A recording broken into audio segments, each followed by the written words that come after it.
I'm David Scandura. I'm Justice Burkett. And today we're here to find out, is True Lies the greatest movie ever made? Have you ever killed anyone? Yeah, but they were all bad.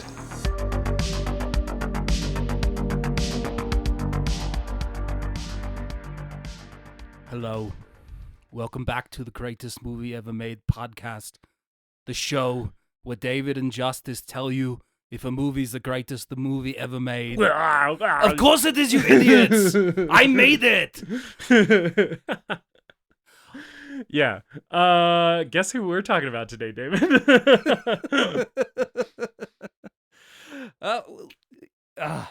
Justice. Yeah. I'm so excited. I know.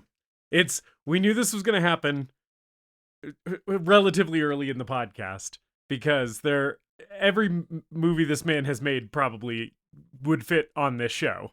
But yeah, like, we're both big Arnold fans here. You're probably an even bigger Arnold fan than I am, but I love the man as well. And this is the inaugural, we are being christened with Schwarzenegger. The TGMEM podcast, I feel like, has hit a major milestone with this episode 25. Yes. So yeah, man, we got fucking a Schwarzenegger movie to talk about this week. Yeah, I'm so excited. We hit 25 episodes. I'm officially counting this as like the first milestone. Yeah. Of the podcast. Feels appropriate that it's Big Jim and Arnold Schwarzenegger bringing it in. Yeah. Yes. I'm David Scandura, joined as always by my co-host Justice Burkett. And Justice, yeah, between you and your wife, which one of you would be more likely to be a secret agent? Her, because she's way smarter than me. And I think intelligence is part of, well, theoretically, although this leads into just not a critique, but just a comment that I have about this movie and the action genre in general. This is not a novel observation, but they do make the military and intelligence officers and law enforcement seem very smart and capable in action movies. So for an action movie secret agent, definitely the Podmaster, because she is more intelligent than I am, and that fits kind of the movie idea of what a secret agent is like. However, in the real world, if the more you read about this shit, the more you realize all of these people are fucking morons who just like start coups in other countries because it is advantageous for U.S. trade to do so and shit like that.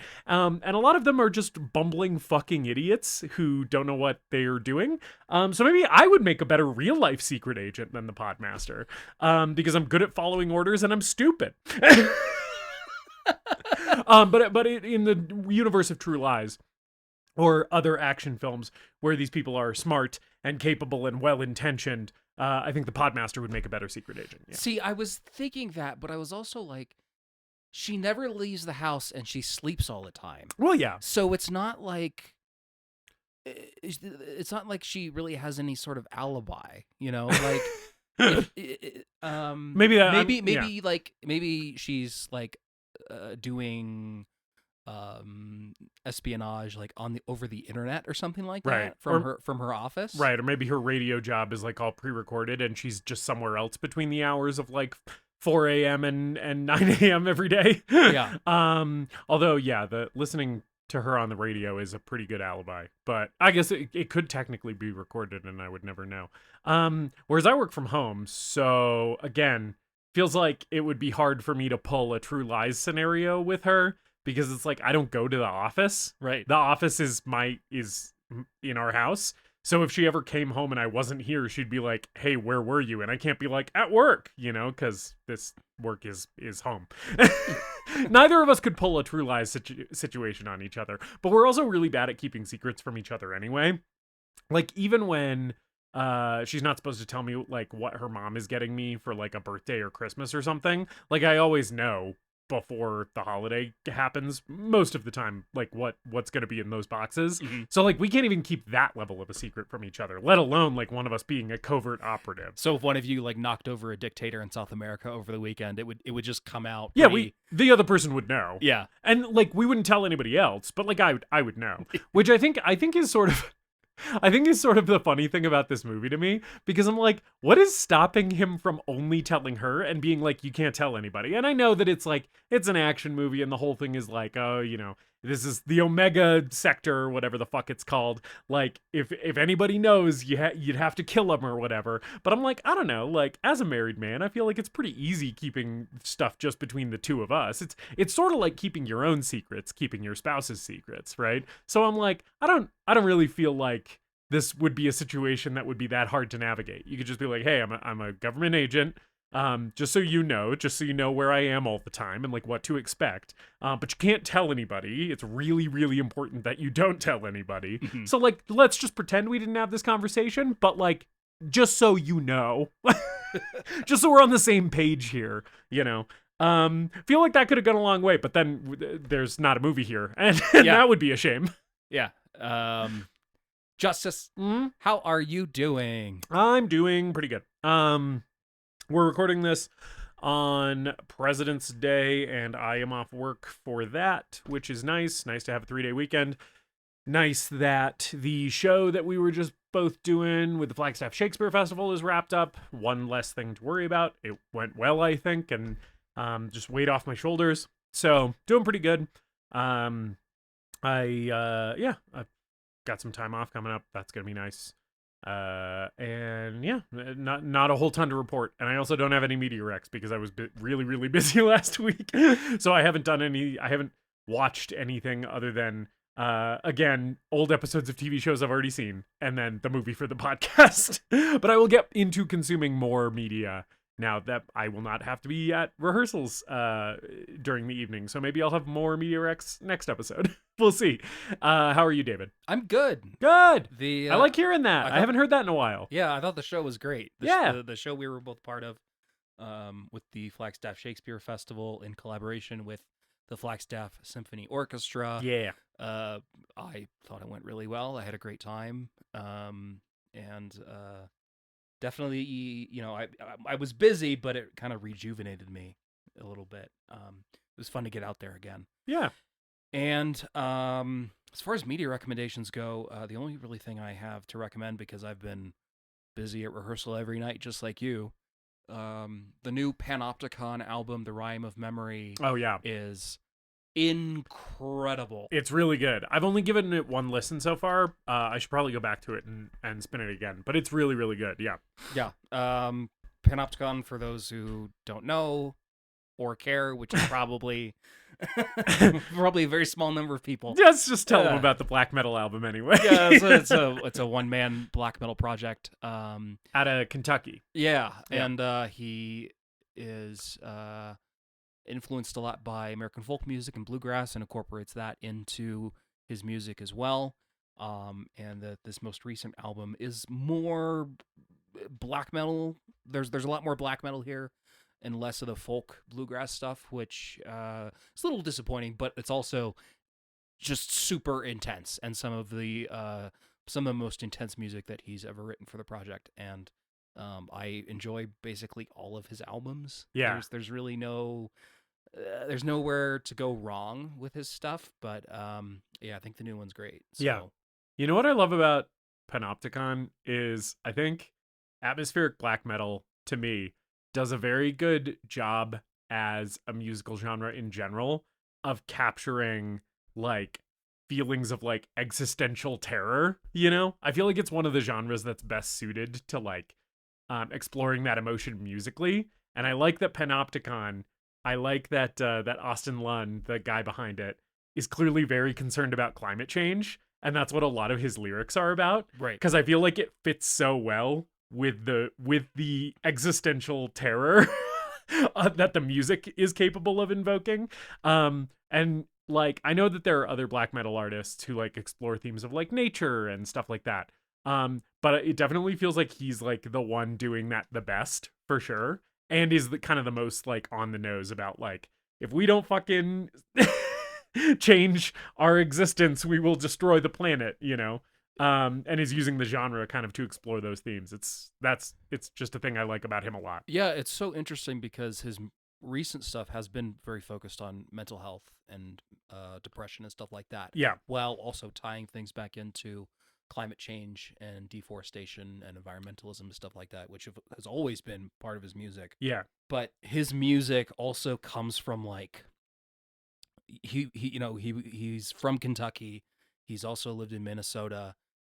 He's also lived in Norway for a little while. So it's a blend of the kind of pagan spiritual stuff that you get from some Norwegian and Swedish and Yes. Scandinavian black metal. Yes, but not in a Nazi way. But not in a Nazi way. Very important. Important to note, specifically with black metal. So there's that connection to nature, and then also growing up in the American Appalachia and Right. seeing the destruction of the environment from the coal industry Right. and stuff like that. And the devastation of like people's lives by the collapse of the coal industry as well. Right. And like how basically like, the coal companies made a shit ton of money and then were regulated more or less out of existence. And, all of the people who own those companies got to retire to their mansions, and all the people who relied on them to put food on the table got fucked, and all that. So, yeah. Yeah. And I think it's just a great, interesting combination of influences and themes. And recommend his whole discography, but that new record is awesome. Yes. Sorry to take us on more of a sidebar about Panopticon. It's fine. It was short. So yeah, enough about black metal, David. We are talking about one of our other passions this week, in addition to black metal music, action movies. Yes. The movie is True Lies, David. This rounds out your month of Valentine's themed programming.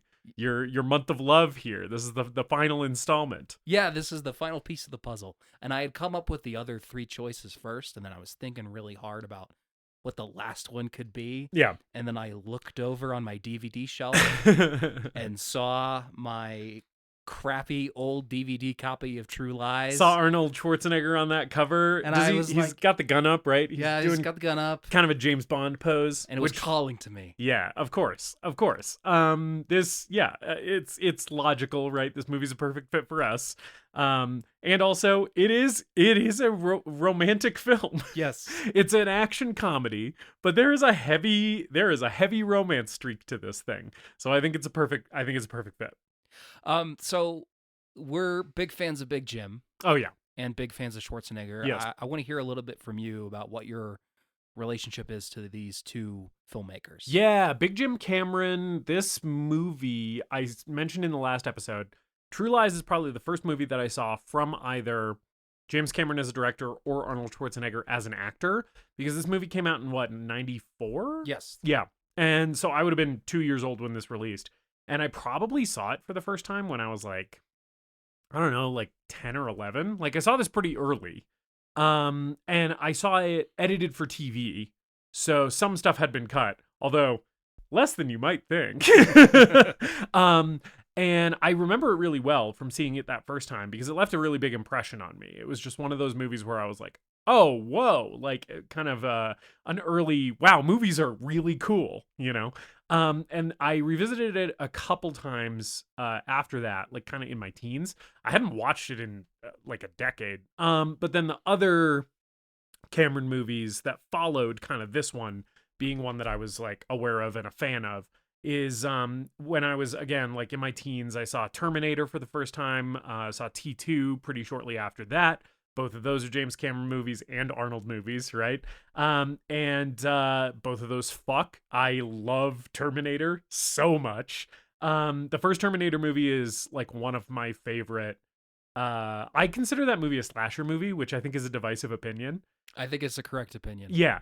But if I ignore for a second that I think the true genre of that movie is slasher, it's one of my favorite like sci-fi action movies ever, and I don't think that's a weird thing to think, because I mean nobody really does the sci-fi action movie like James Cameron.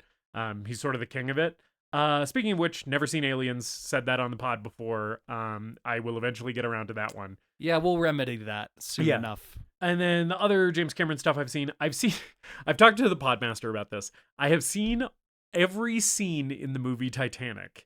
I have never seen them in a single sitting, like a single viewing, in order. So that's funny. I have caught part of Titanic enough times that I've seen everything in the movie. So, having done multiple fractured viewings of Titanic, I like that movie. I should sometimes sit down and watch the whole thing all at once like you're supposed to. But and then Avatar I saw when it came out.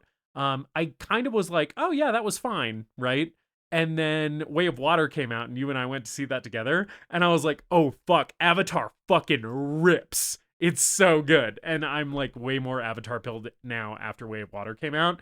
It's like retroactively made the first movie a lot better to me. I haven't revisited it yet, and I should. But even just thinking back on it after seeing Way of Water, I'm like, I didn't give that movie enough credit. Because it fucking rules. Avatar's great.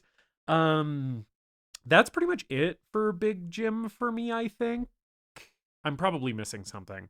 And then for Arnold, obviously this Terminator, I really haven't seen a ton of other Arnold movies. Predator, of course. It's what can you say about fucking Arnold Schwarzenegger in Predator other than that's the coolest anybody's ever been in a movie. And the biggest, probably. The physically largest on screen that anyone has ever appeared. And yeah, he's so charismatic. He's such a fascinating human being, right? His whole pivot from, a competitive strength athlete to a competitive bodybuilder to a movie star to a fucking politician to, businessman. Like, he's done so much and he's such a kind of fascinating, enigmatic figure. The only thing I don't like about him is that he's a Republican and that he cheated on his wife. Otherwise, he's my favorite person in the entire universe. David, tell me about how you feel about Big Jim and Arnold. So Cameron, I've kind of like you, I've caught a bunch of his movies on TV. Yeah. Like I caught True Lies a bunch on TV and always caught the end. And a lot of his other movies, T2, the original Terminator, I would catch on TV a bunch. I really got into Aliens in college. And I also saw Avatar when it came out and was blown away by that. And then kind of it fell out of favor with me a little bit.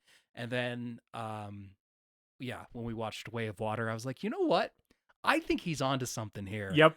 I think the man who made Terminator 2 Judgment Day and Aliens knows how to make a sci-fi action movie. Yeah, knows how to make a sci-fi action sequel. Yes. I will be happily seated. I will be on the edge, seated on the edge of my seat for Avatar 3.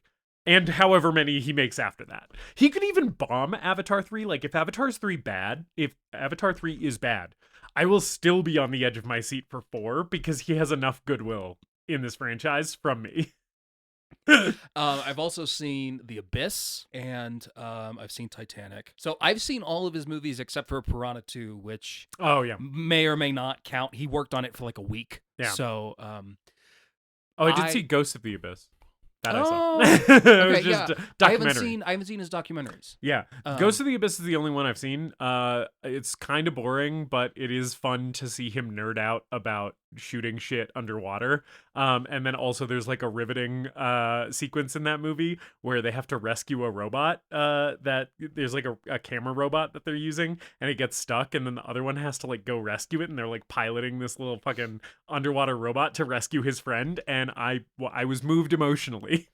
It's insane to me that the man who's directed 3 of the most successful movies ever made is also like the foremost deep sea explorer and has been to the bottom of the Mariana Trench. The man loves the ocean and he also loves gadgets. He is fucking obsessed with inventing new equipment to make movies with.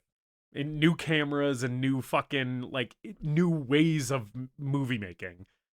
He's like a real tech head, and yeah, he just loves being submerged in the deep blue sea as well.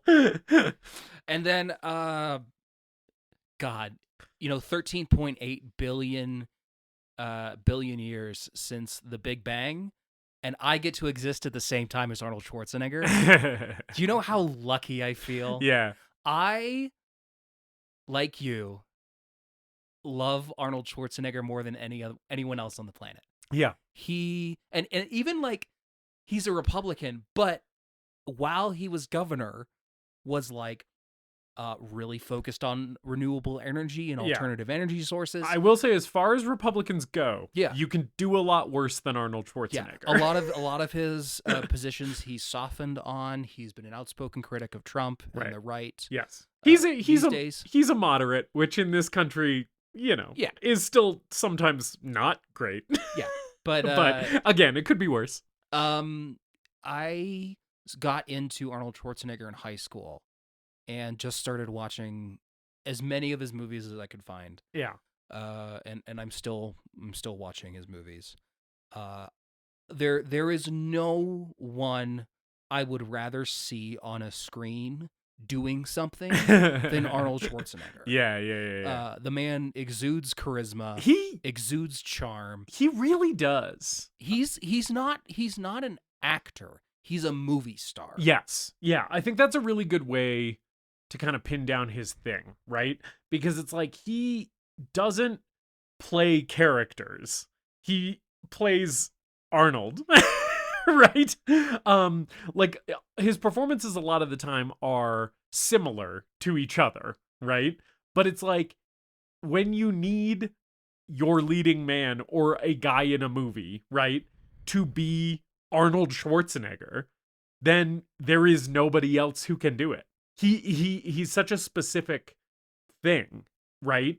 That it's like either the movie has him or it doesn't, and there is nobody else who can do his thing, Like he's the only one who does that thing. Yeah. And I feel like we've seen some other people try to capture it, like Dwayne "The Rock" Johnson, Exactly. right? Who's like, I don't think Dwayne "The Rock" Johnson is bad. I think that he's an entertaining, charismatic guy, and I think sometimes he works in movies for me. But he's trying to do kind of the same thing as Arnold, where it's like he just shows up and kind of plays the same type over and over and over again. And it's like this big, larger than life, muscle bound freak of a guy who's also charismatic and funny, right? And it's like with Dwayne "The Rock" Johnson, it works for me maybe like 40 to 50% of the time, and the rest of the time it kind of falls flat, and I'm like, okay, yeah. With Arnold, it's like he has a way higher hit rate. Yeah. And it's like there's just something about him. He's got the magnetism. Like I think a movie, an Arnold movie where Arnold is the weakest part, is a really bad movie. Yeah. And even stuff like Batman and Robin, which is not a great movie. Yeah. Arnold, that's one of his best roles. What ever. killed the dinosaurs? The Ice Age. Right? He's so much fun, and it really sucks when a movie like can't even make Arnold fun. Yeah. Which I've heard about some movies that he's in, but I haven't seen any of the real duds. I would say it's very, very few. Yeah. Like you said, his hit rate is so high. Right. And I also think like he has such a diverse and interesting career because he was always trying to push himself to do different things. Yes. He was trying to break through into comedy. Yeah. In the 80s, and I think he was successful. And this is an action comedy, so yeah.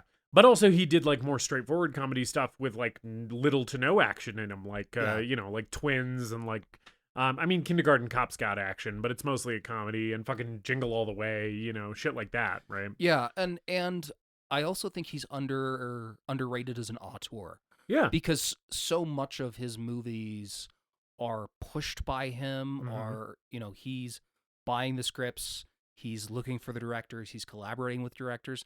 And you mentioned Dwayne "The Rock" Johnson. I think one of the big things that separates them is like, I think Arnold is willing to challenge himself and willing to work with real creatives, and The Rock just wants the movies to be about him. Right.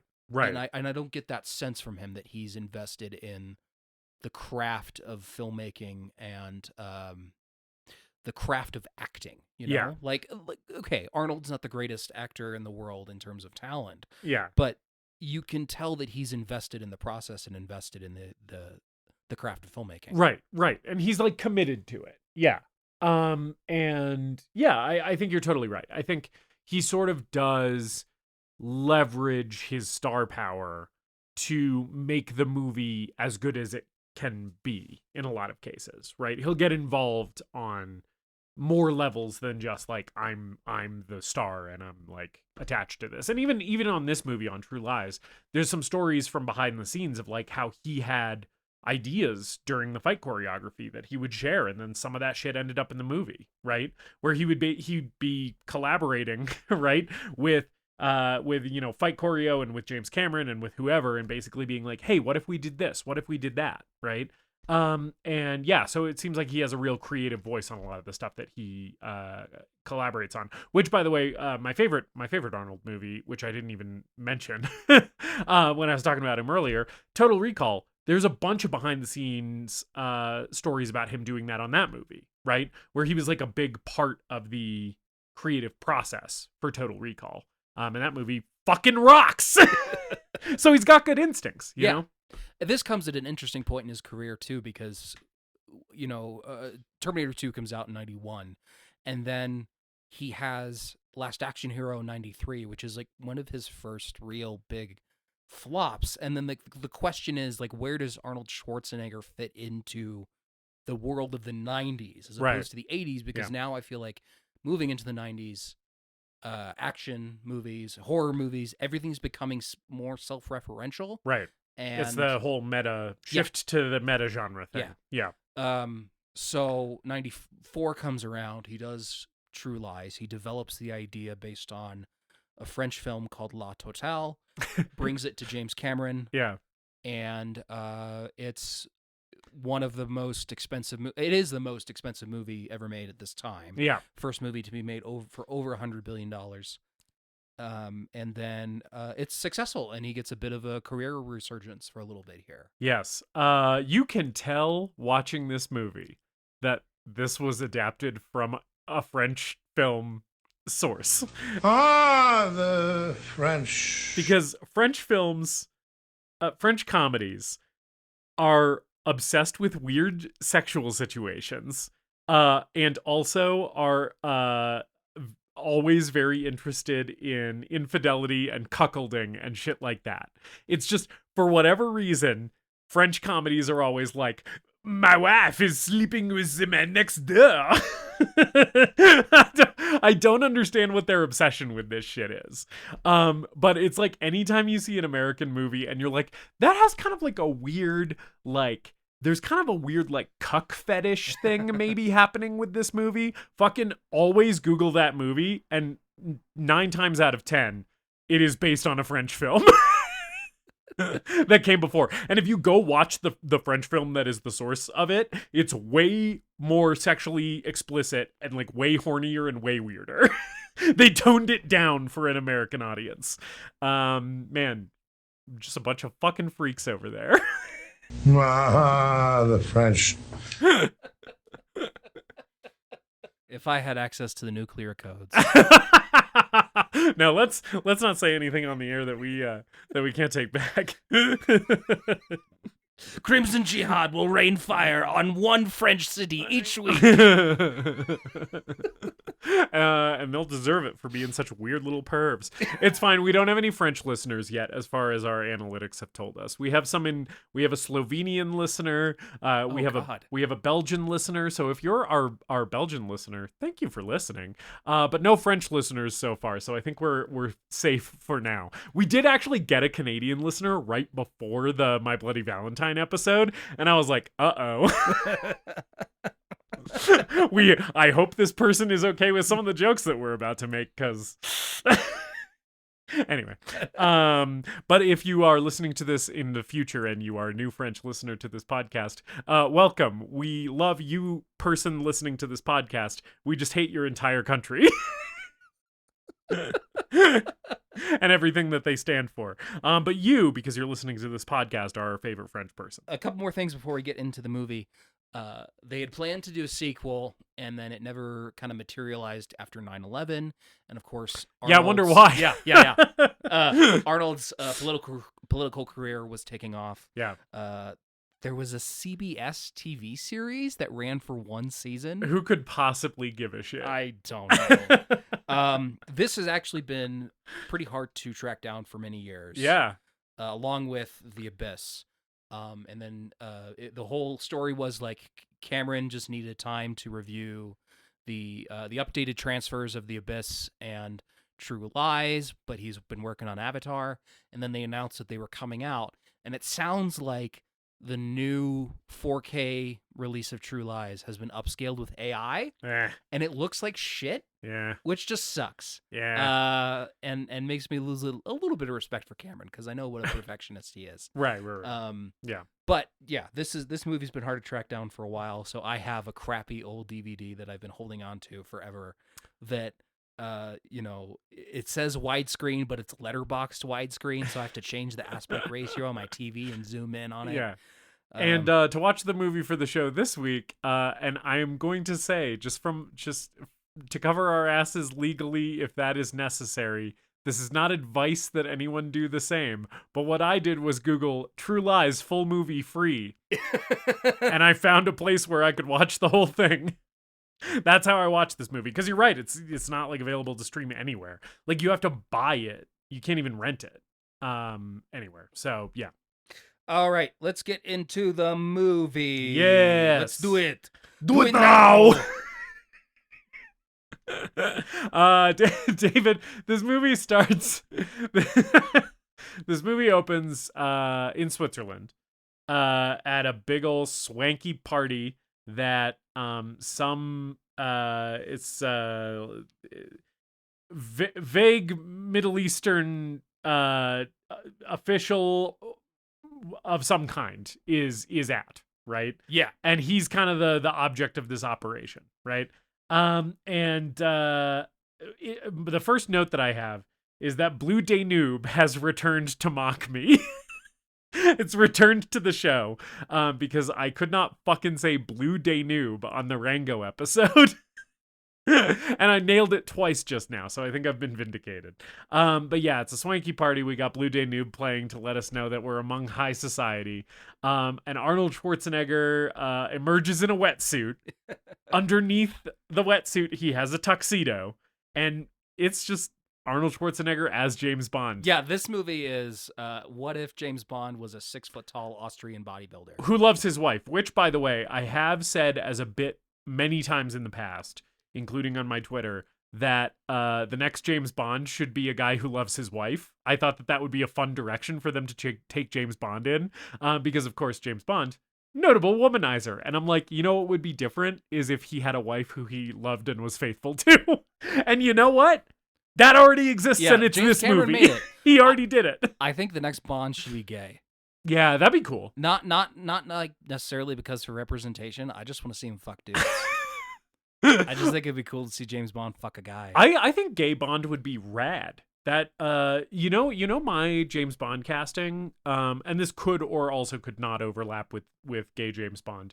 But you know my dream James Bond casting, because every once in a while the tweet goes around where it's like, who do you want to see as James Bond? And I know there's the whole female Bond camp. I think that would be cool. I think gay James Bond would be rad. I really, really want to see Riz Ahmed play James Bond. I just think he would be so good at it because he is like he's so beautiful to look at. He's such a handsome man, and he's got those like big expressive eyes, and simultaneously he's very good at playing like I'm like a dangerous person and I'm a total sweetie, and I would love to see him in that role, doing kind of the Bond thing of like, oh, he's like winning over the ladies or the gentlemen, as the case may be. But also he's like, if you fuck with me, I'm going to like break every bone in your arm and shoot you in the head 3 times. Like, it's like, I think he could do it. I think it would be really good. And he's British. So yeah, I don't normally, I don't have any opinions about the James Bond casting, honestly. Yeah. Like, it's not something it's not a discussion I'm interested in, because I'm always like, because everyone's like, oh, Tom Hiddleston or Idris Elba or Tom Hardy, and it's always an established actor. And I haven't seen a ton of stuff that Riz Ahmed's done. Riz Ahmed. But I'm more interested in them finding someone, finding an up and comer. Yeah. Like they have done with basically all the other Bonds. Yeah. I think Riz Ahmed is like niche enough. Yeah. That if he was cast as Bond, there would be a lot of people who would be like, who? You know? And that would be cool. But as just someone who's like a fan of him in general, I'm like, I really want to see that guy do that. Put Riz Ahmed in a tux, fucking have him drinking martinis and shit. Blowing Russians away or whatever the fuck. Like, I'd be there anyway. Yeah. But in this movie, Arnold Schwarzenegger is James Bond, which is also extremely good. And he's not actually James Bond. His name is Harry Tasker. I am a regular American man, Harry Tasker. I bleed red, white, and blue. Yeah, this combines Arnold's persona of action guy with like all-American husband. It is so fucking funny, and it's perfect casting in this movie because this movie is a comedy and is played at very broad at times. It is genius casting to put Arnold Schwarzenegger in this role because it makes all of the shit where Jamie Lee Curtis refuses to believe or acknowledge that he is clearly a spy later in the movie that much funnier, because it's like, why did you think you were married to a fucking hulking Austrian beefcake who apparently you thought just sold computers? Like, no, this guy is clearly in an action movie. How can you not tell, right? You just think you're living your normal suburban life with your Austrian monster of a husband. Yeah, he doesn't need those biceps to sell computers. He needs them to crush heads like watermelons. Like, she just thinks he's a regular American guy. It's like, yes, I grew up in Cleveland. Like, it's insane. Anyway, it's perfect casting. It's very, very funny. Yes. I love how he just sneaks into this mansion, and he's immediately like schmoozing with all of these politicians. Like, hi, how are you? Yeah. Good to see you. It's very funny that he good to see you, ambassador. Yeah, he acts like he knows all of them, like he's met all of them before, because he's trying to blend in and look like he belongs here. And there's a really funny moment where he's like, "Oh, it's so good to see you again." And then like the guy and his date walk away, and she's like, "Who was that?" And he's like, "I have no idea." But yeah, he's playing it real cool here. And we also have Tom Arnold as Albert Gibson. They call him Gib.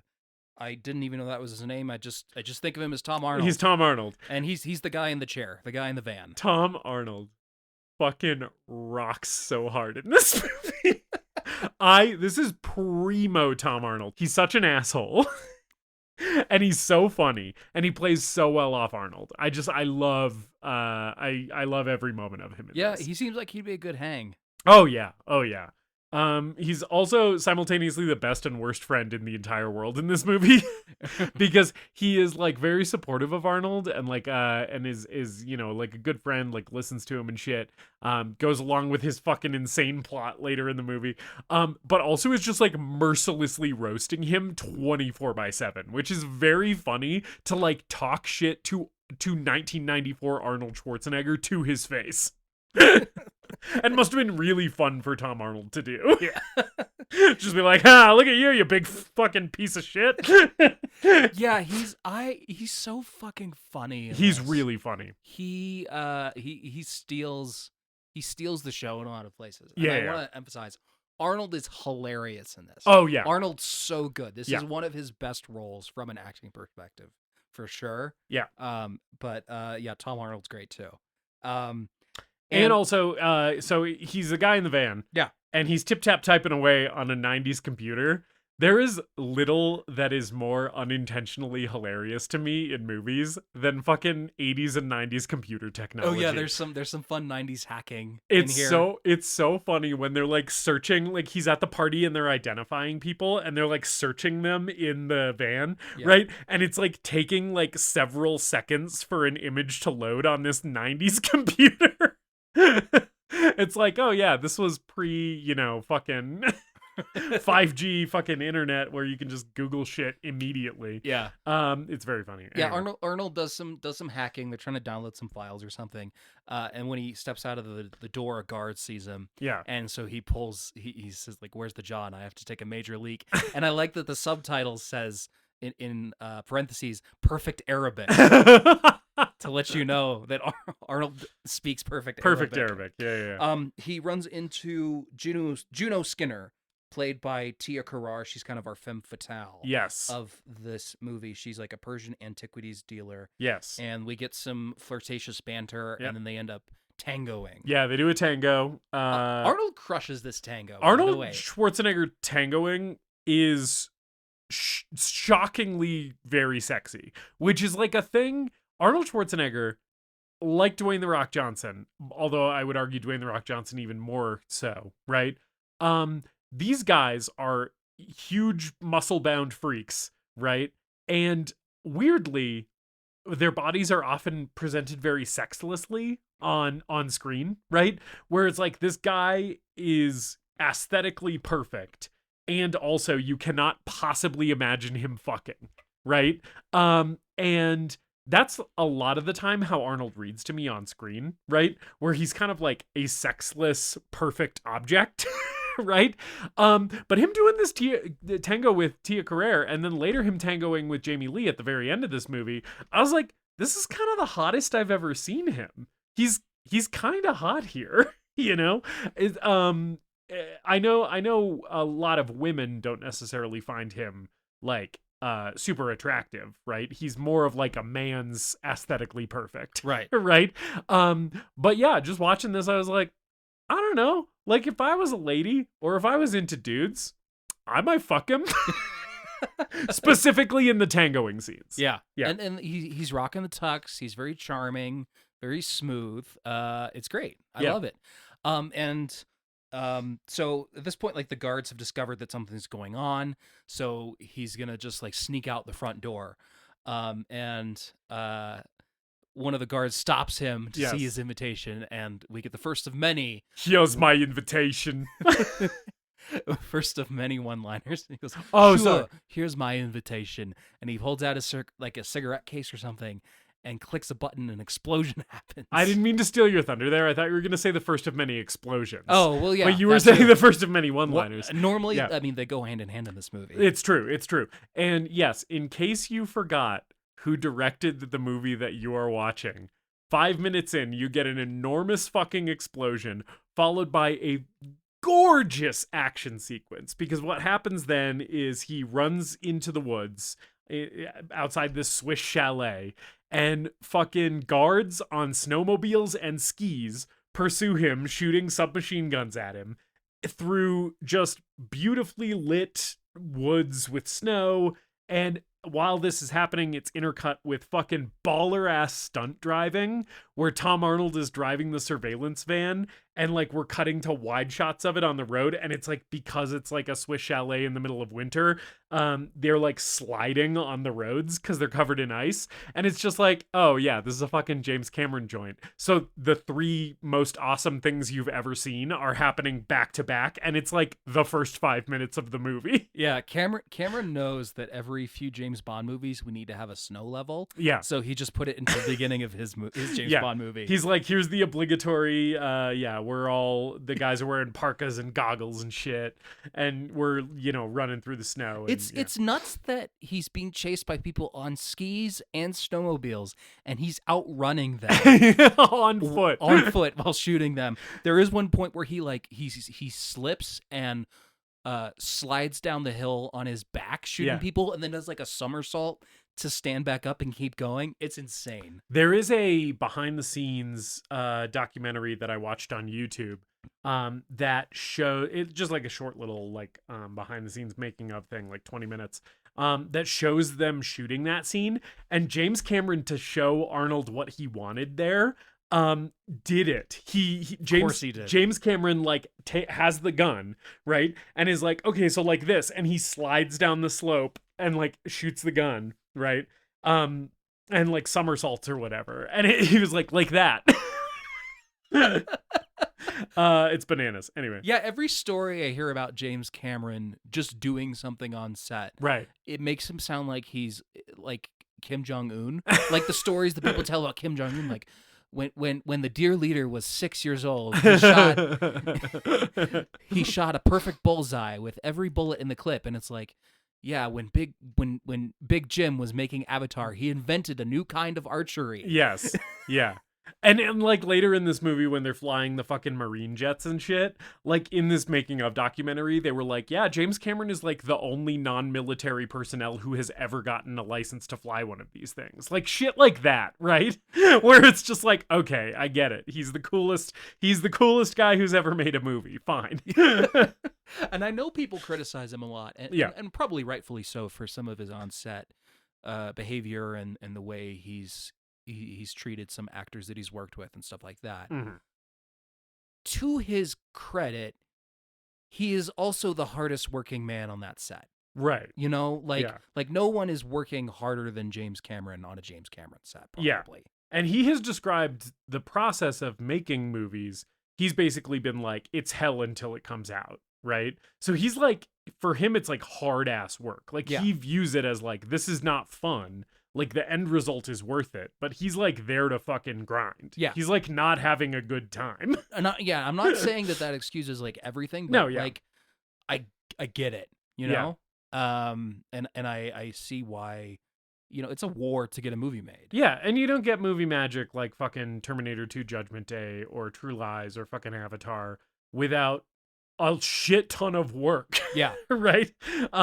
So yeah, to some extent it's like, yeah, no, he's got to be a little bit of the fucking, you know, he's got to grind a little bit, right? In order to make that shit happen, because it's like you don't get movies like this otherwise. You don't get a movie like this where this enormous action set piece happens in the first 5 minutes and it's like something that you could cut from the movie and it wouldn't even make a difference. Yeah, right. And it's not even like the best action scene in the movie. No, it's like fifth or something, you know? Yeah, but like in a Bond movie or something, this opening could be the climax of Right. another movie. Totally.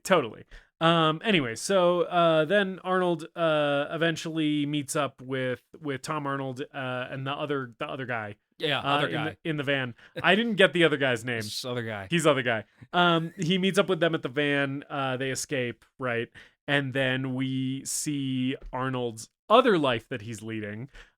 He gets dropped off at home by Tom Arnold after this, Swiss excursion has ended, right?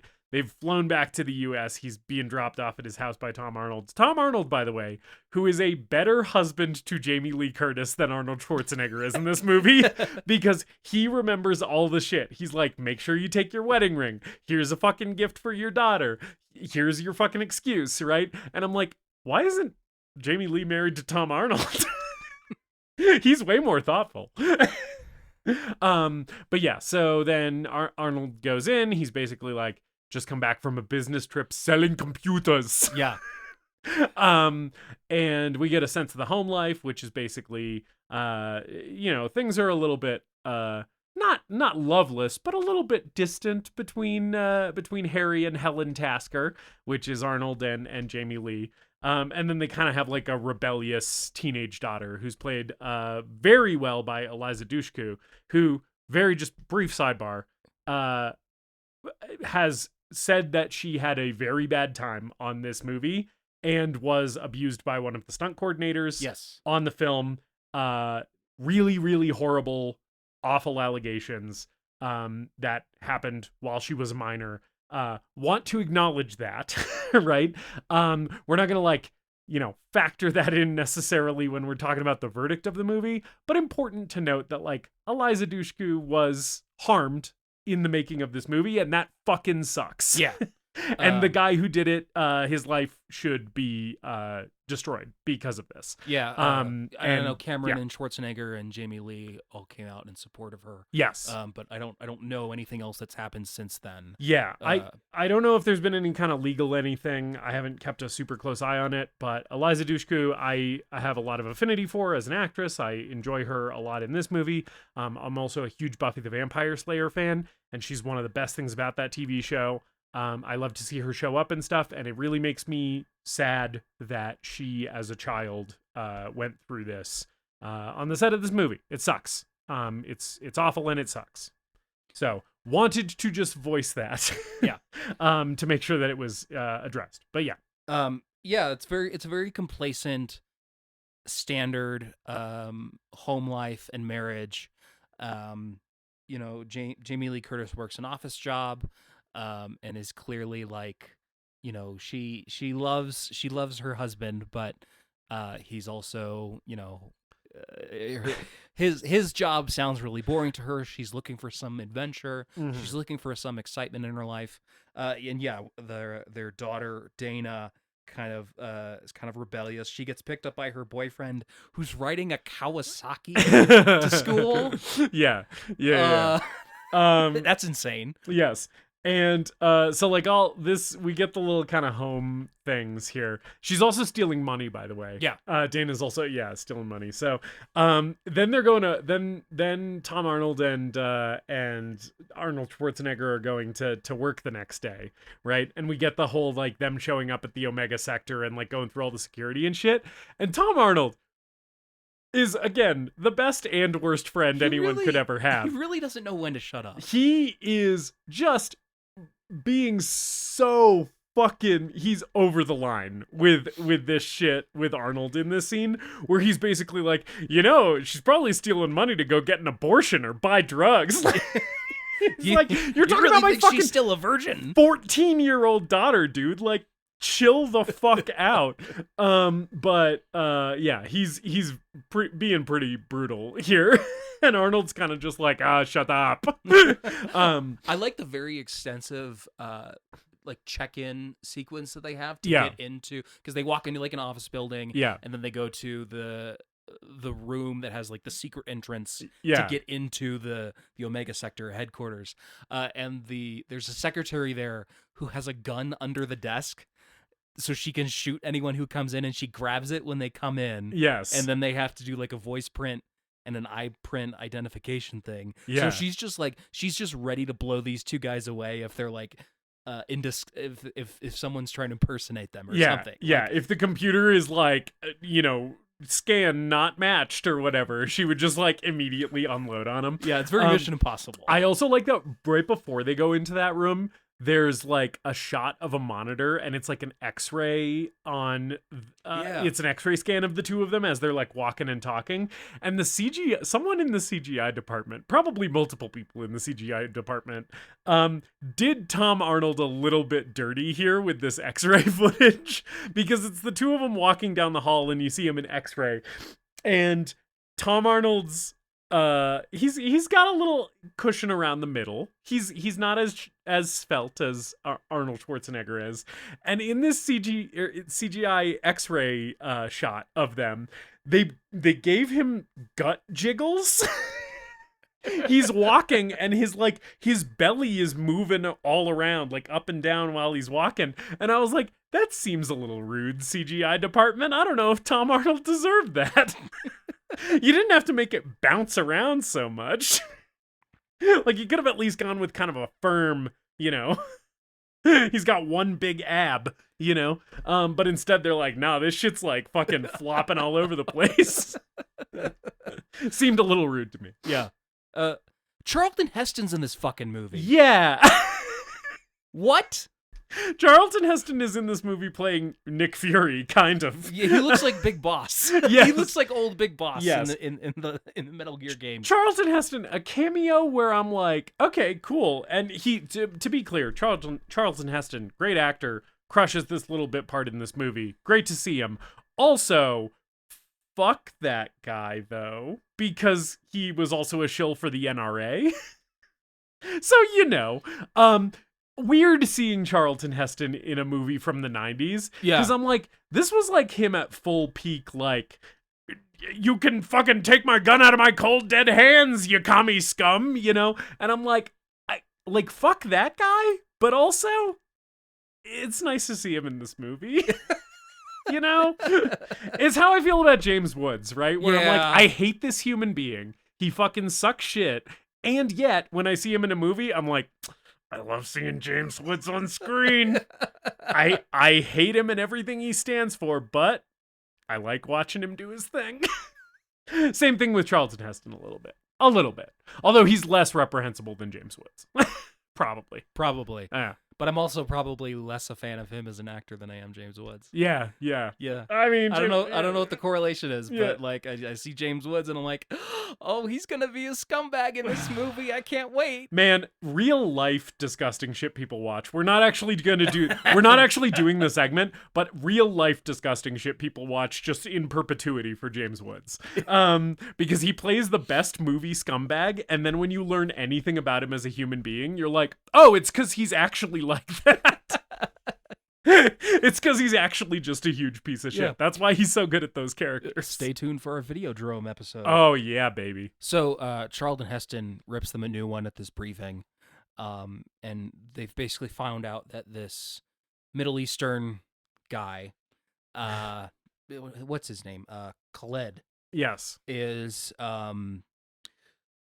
he's been getting funds from like an offshore account, and there's these missing nukes that are involved. Right.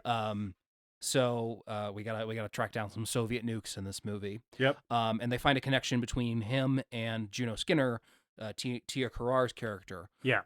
So they send in Arnold to meet her, to meet with her under the same cover that he used on the during the Mansion mission. Yeah. So I like this moment when Tom Arnold and the other guy are like, it's time to send in the specialist, and one of them turns to the other and goes, care to tango? And they tango off screen. Yes, and Arnold goes, assholes. Which is great. I just love that they're roasting him throughout this, and like his buddies at the Omega Sector just keep fucking roasting him throughout the entire movie, and I'm like, it's once again very funny that Arnold Schwarzenegger is the butt of so many jokes in this movie. But yeah. So he goes to meet with Juno at her antiquities office, and we have more kind of flirtatious dialogue between the two of them. Right.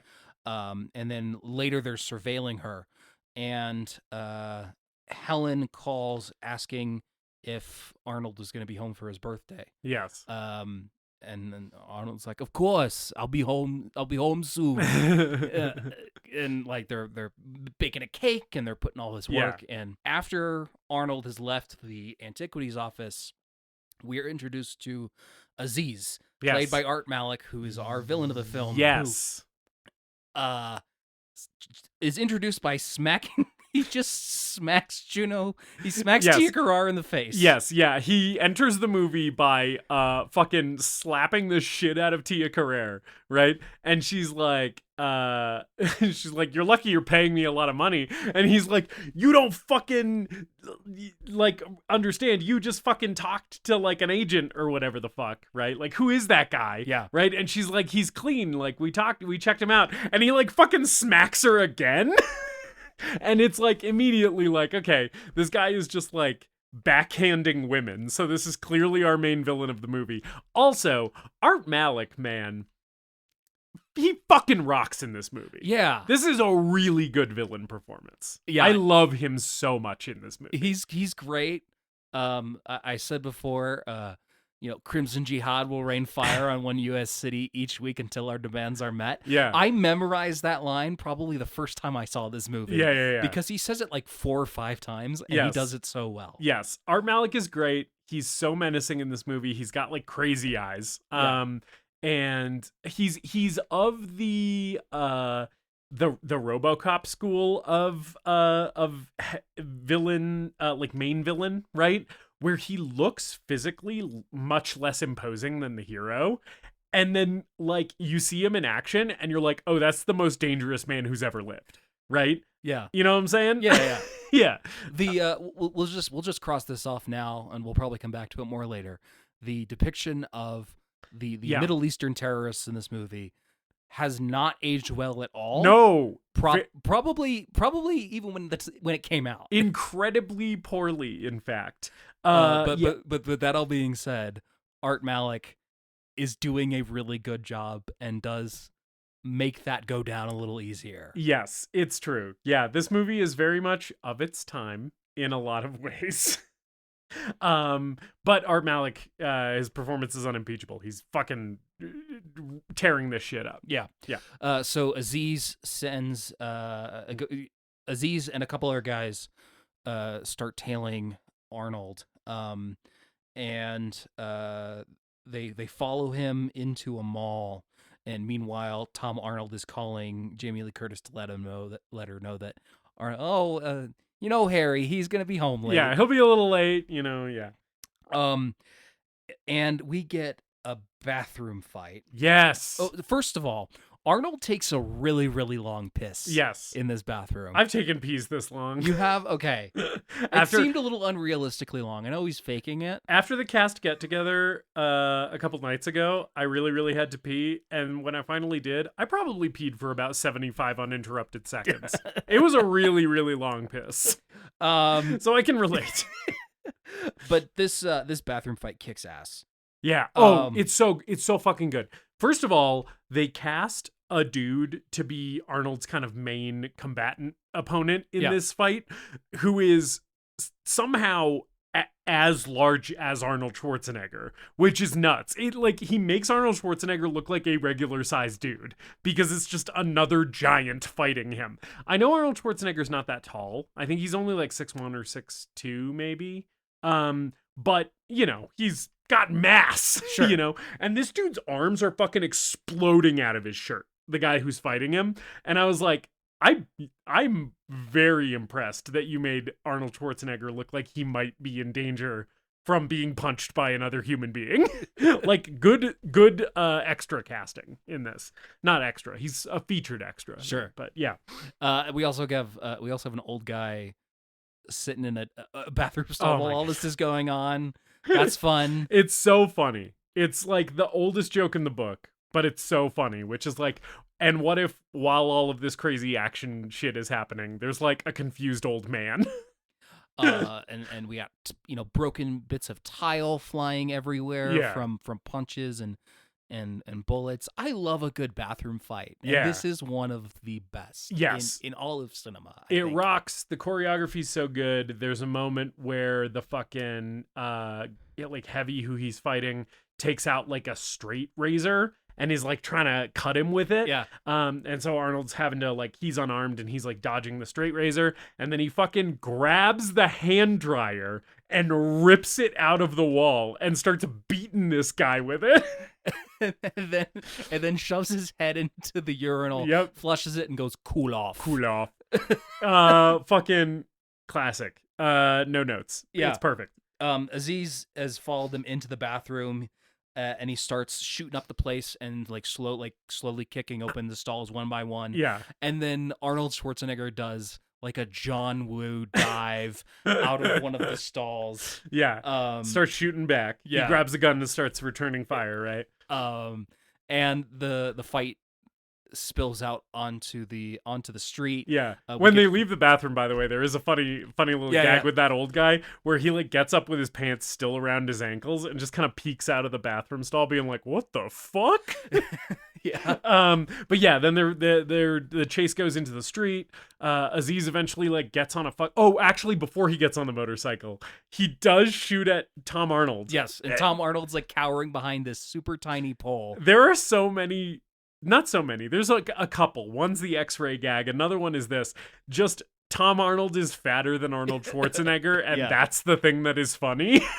Which is Tom Arnold turns sideways to hide behind this lamppost, but he's got a little bit of a gut and it's poking out, and Aziz is shooting and all the bullets are hitting the lamppost and missing Tom Arnold. And after Aziz stops shooting and turns around, Tom Arnold comes out from behind the lamppost and he's checking his gut, and he checks his ass and then his dick. And he checks his balls. His dick and balls to make sure that everything's still intact. And then he's relieved sigh, and then he kisses gives the lamppost a little kiss.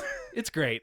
It's really funny. Yeah. So we have a foot chase now, and Aziz eventually steals a motorcycle by just yanking a guy off of it. Yes, and then Arnold Schwarzenegger does the same thing with a mounted police officer, where he just yanks the cop off and steals his horse.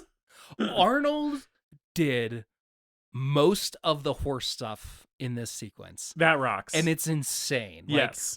In the elevator, the only thing he did, he did the bit on the roof. Yeah. I think they shot that on a set, but it was like a soundstage. The only thing he didn't do was the part where the horse like jumps over a fountain. Okay. And even on my old crappy DVD, I can tell that that's a stuntman in an Arnold mask. Yeah. And I guess the stunt guy like actually fell and like cracked his head open or Oh something. shit. But this is Arnold riding this horse, and it's awesome. It's fucking rad to see Arnold Schwarzenegger riding a horse in like a huge billowy trench coat while holding a gun. Like, it's what is not to love about all of this. And he like they ride into the lobby of a Marriott, right? Yeah. Aziz like takes the motorcycle into a hotel lobby and is like fucking driving through the hotel, and then Arnold is pursuing on horseback, and it's fucking insane. And he's very apologetic to everyone. He's like, sorry, excuse me. Which, yeah, it's very, very funny that he's like apologizing to everyone. There's a funny gag where like there's a live band playing at this Marriott, and like the saxophone player is like, it's like a jazz band. The saxophone player is like wailing, and Aziz like rockets by on his motorcycle, and the saxophone player is kind of like, what the fuck was that? And then the horse comes through and just like demolishes the band, like knocks over the drum kit, and the saxophone player like the saxophone like squeals because the guy like screams into the reed. It's pretty funny. Aziz rides his motorcycle into one of those like glass elevators. Yeah. With a big window, and takes a hostage, and so Arnold rides his horse into another one with two older folks in it, and he's like, "Can you press the button for the top floor, please?" Yes. Yeah. I'm so sorry about this. And then the old woman in the elevator like nudges the old man and is like, "Say something," and he goes, "That's a beautiful animal." And then there's a shot of Arnold Schwarzenegger.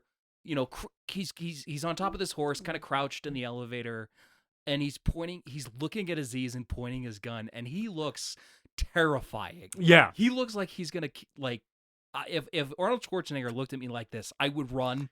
Yeah. I would run as fast as I could. There's a lot of intense Arnold looks in this movie that got that reaction out of me as well, where I was like, oh shit, this guy's fucking terrifying when he wants to be. It's like the moment that you remember like, oh yeah, this is the Terminator. Yeah.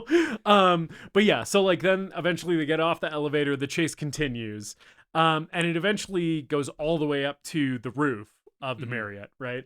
And the Aziz is like, he like rides a motorcycle all the way up to the edge of the roof, and he sees that there's a pool on a rooftop that's like on an adjacent building, and it's like the other building's roof is like lower, so he's basically like, if I like ride off this rooftop at full speed, like I can launch myself into that pool, right, and get away. So he does.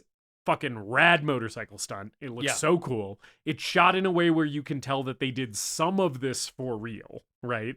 Like they actually at least really dropped a motorcycle with a dude on it in a pool, and it's awesome. And then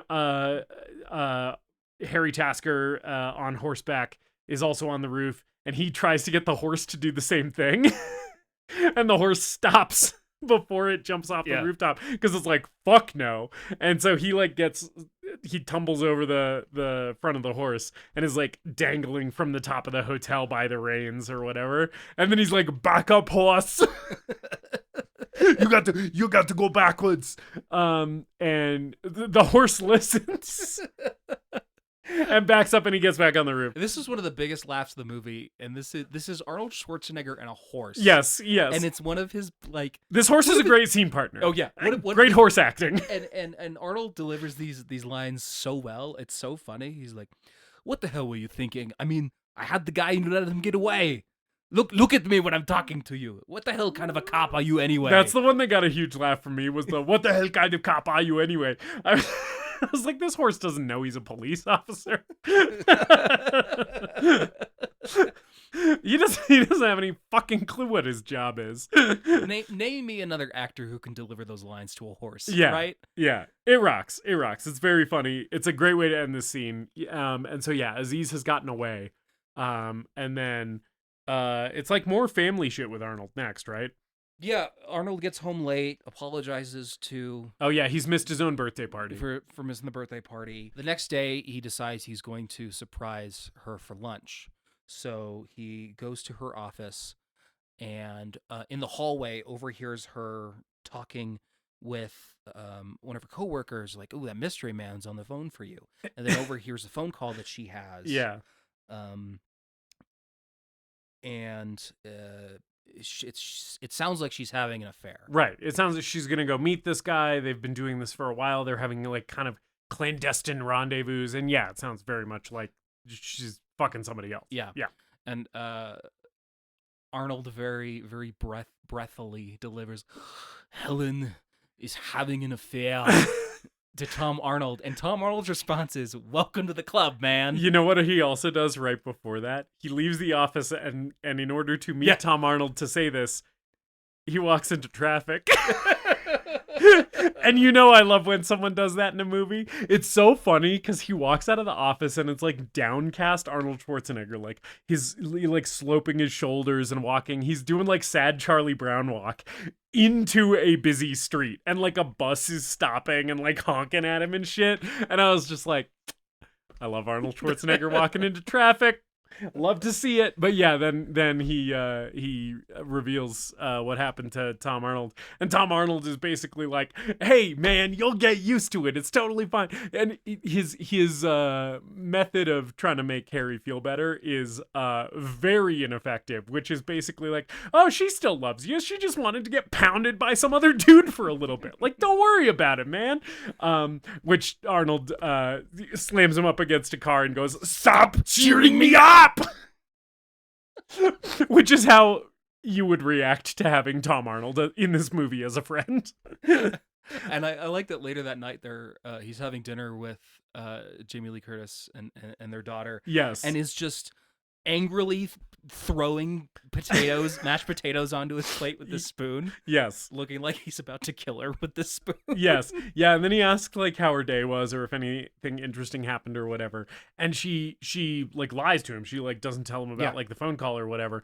And he's the whole time he's like staring daggers into her. He's like making the scariest face imaginable. And I'm like, if my spouse, like if the podmaster looked at me that way, I'd be like, my life is in danger.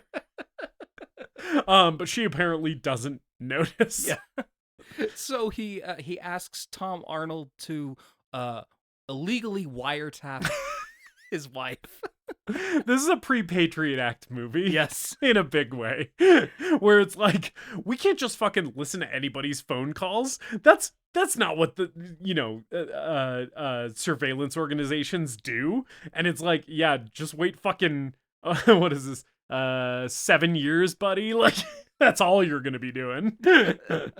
Listen. Oh yeah, we'll listen to anybody's phone conversations. Yeah, I think Arnold says like, "We're doing it 20 times a day. So do it now. Do it now." Yeah. My Arnold voice isn't as strong the more I do it. It gets sillier and sillier the more it is pretty good on. though. Mine's very bad. Yours is a lot better. You do have a very good Arnold impression. It's pretty impressive. Anyway, yeah, so they start doing this. We've moved from movie 1, which is Crimson Jihad, yeah, to movie 2, which is wacky fucking romantic comedy movie with Harry and Helen and their whole thing, right? So we're fully in the let's do surveillance on my wife who's maybe cheating on me part of the movie. They are listening to her phone calls with this guy whose name is Simon. And pretty much not right away, but pretty early. Oh, she goes to Chinatown, right? They're tracking her. Yeah. She goes to Chinatown. She meets up with them and they listen to the conversation. And this is where you get the reveal, which is not only is she meeting with this guy, but also he's pretending to be a secret agent. And who's playing him, Justice? Oh, R.I.P. Bill Paxton. One of the best to ever do it. My fucking man. One of the greatest character actors to ever just do the damn thing. A legend. Yeah. And R.I.P. He's so good. He's so good in this. Bill Paxton is so fucking funny in this movie. He is the funniest part of this movie, and Arnold is hilarious in this movie, and Tom Arnold is hilarious, and Jamie Lee is hilarious in this movie. Bill Paxton fucking runs away with this thing. He is so fucking funny. And it's kind of a problem with the movie for me that he doesn't show up until like 40 minutes in, right? Like, you don't get enough Bill Paxton in this movie. I wish that there were like 3 more scenes with him. Yeah.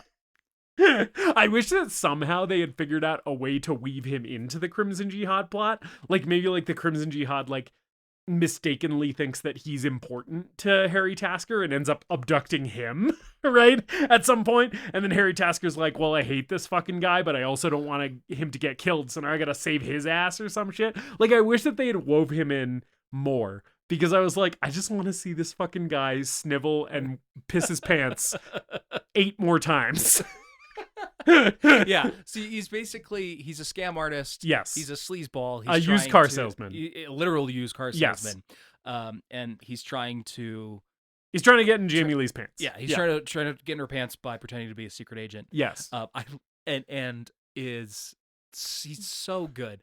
I love this line delivery where he's like, he's talking about he just got back from a mission, and she says, worse than Cairo, and he goes, Cairo was a day at the beach compared to this. And he, like, in every scene of this movie, he looks like sweaty. He always looks wet, you know? He's like such a little rat in this movie. And he's got like this little mustache, and he's always smiling with lots of teeth, you know? Yeah. He's just such a little fucking scumbag in this movie. It rocks so hard. They tail him back to his used car lot, and Arnold goes to meet with him.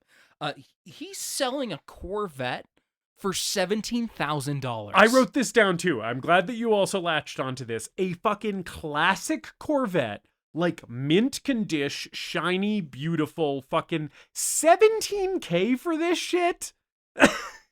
This was Bush Senior's America, right? In 94? Or was this Clinton? I don't know. This would have been Clinton's America. Okay. Right? So, man, not anymore. Take me back to Clinton's America. when I was 2. Yeah. But yeah, boy oh boy, $17K for this car is a fucking steal. Yeah. Although, you know, this was $94, so $17,000 is $250,000 now. I'll never get tired of making that joke. Thanks, Biden. They go out for a test drive, and Simon basically reveals to him his whole strategy about how he's like targeting these like lonely, bored housewives, and is being the most fucking disgusting, misogynistic Andrew Tate ass bitch this entire time. He's being so gross about women in general.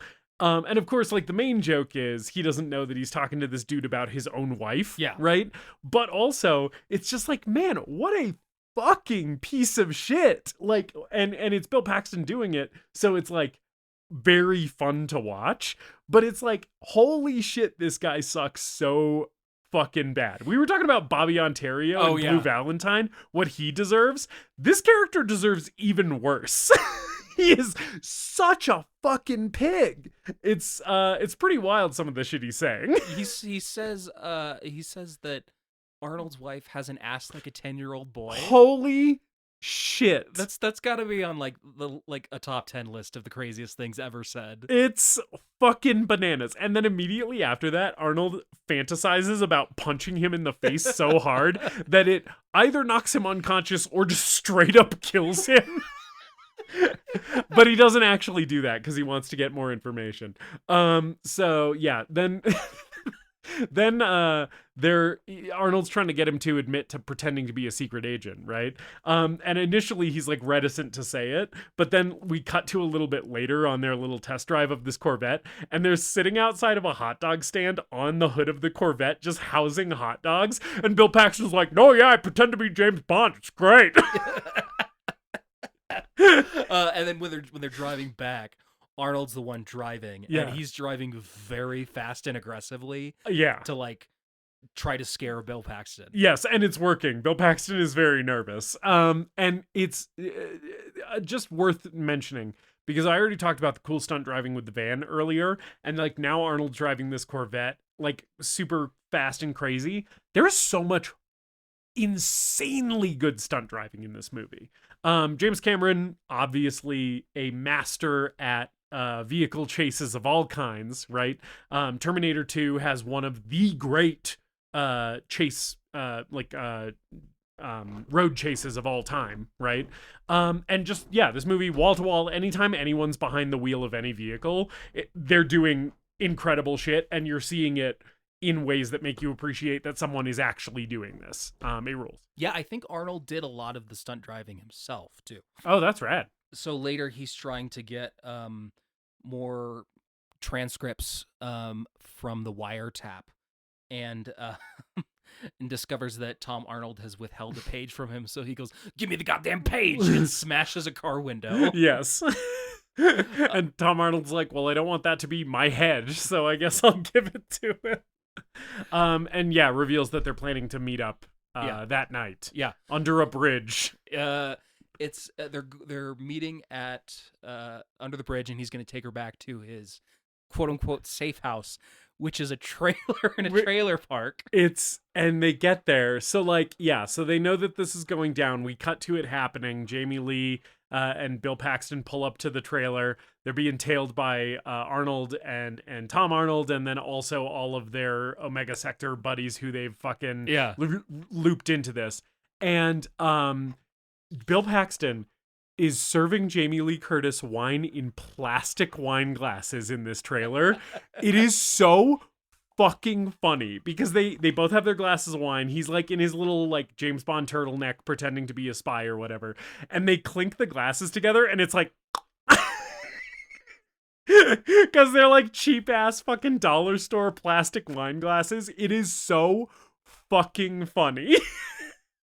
And he's laying a whole big line on her about like, oh, you're gonna come to Paris with me. I have a mission there, but I have to pretend to be married, so you need to like play my wife. And then he's trying to put the moves on her by basically being like, the enemy will be able to tell if we're not like truly intimate with each other. So like, you need to get comfortable with this right now. And he's like feeling her up and stuff. Yeah. And she's like clearly not comfortable with it. She's like, okay, like I want to be part of this like spy thing because it's cool and exciting, but like I also don't want to fuck this guy.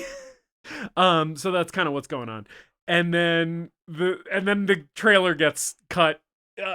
They use like they cut off the end of the trailer. Yeah, they like use thermite or something to blow a hole in this trailer. Yes, and scare the shit out of Bill Paxton. Yes, and he like falls in between Jamie Lee Curtis's legs, so it looks like they were like fucking or whatever. It's like very French farce, whatever, right?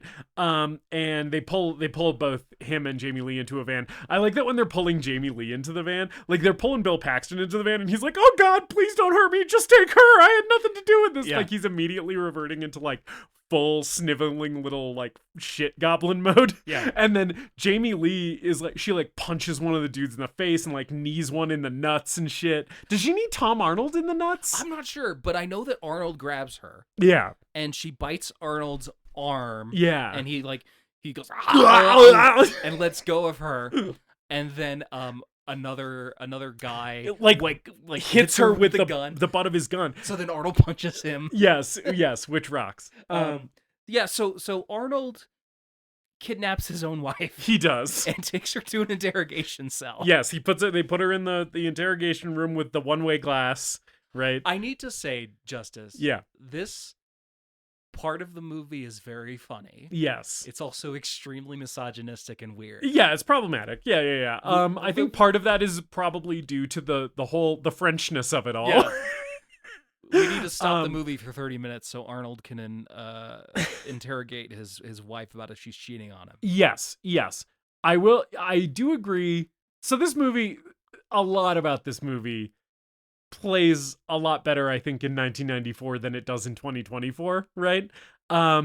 This being one of the things, and also the rampant Islamophobia just all over this thing, is another thing, Yeah. right?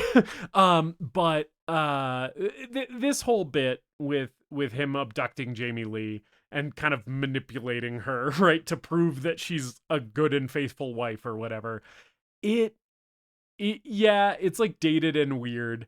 However, I think this movie could be a lot worse in that regard than it ends up being, because it gives Jamie Lee's character, like it gives Helen so much agency in this movie, right? And it makes her so strong and so capable in her own right throughout a lot of the movie, right? Like she's biting dudes, she's kneeing dudes in the nuts. In this interrogation scene, she is very much not victimized by the interaction. Yeah. She's very much like, no, fuck you guys. Like, no, of course I love my husband. Stop asking me this shit, you know? And so so I think this movie treats Helen with enough respect, right? And enough, like, gives her enough personhood, right? To evade kind of the most problematic implications of this plot line. That being said, yeah, it hasn't aged particularly well. Yeah.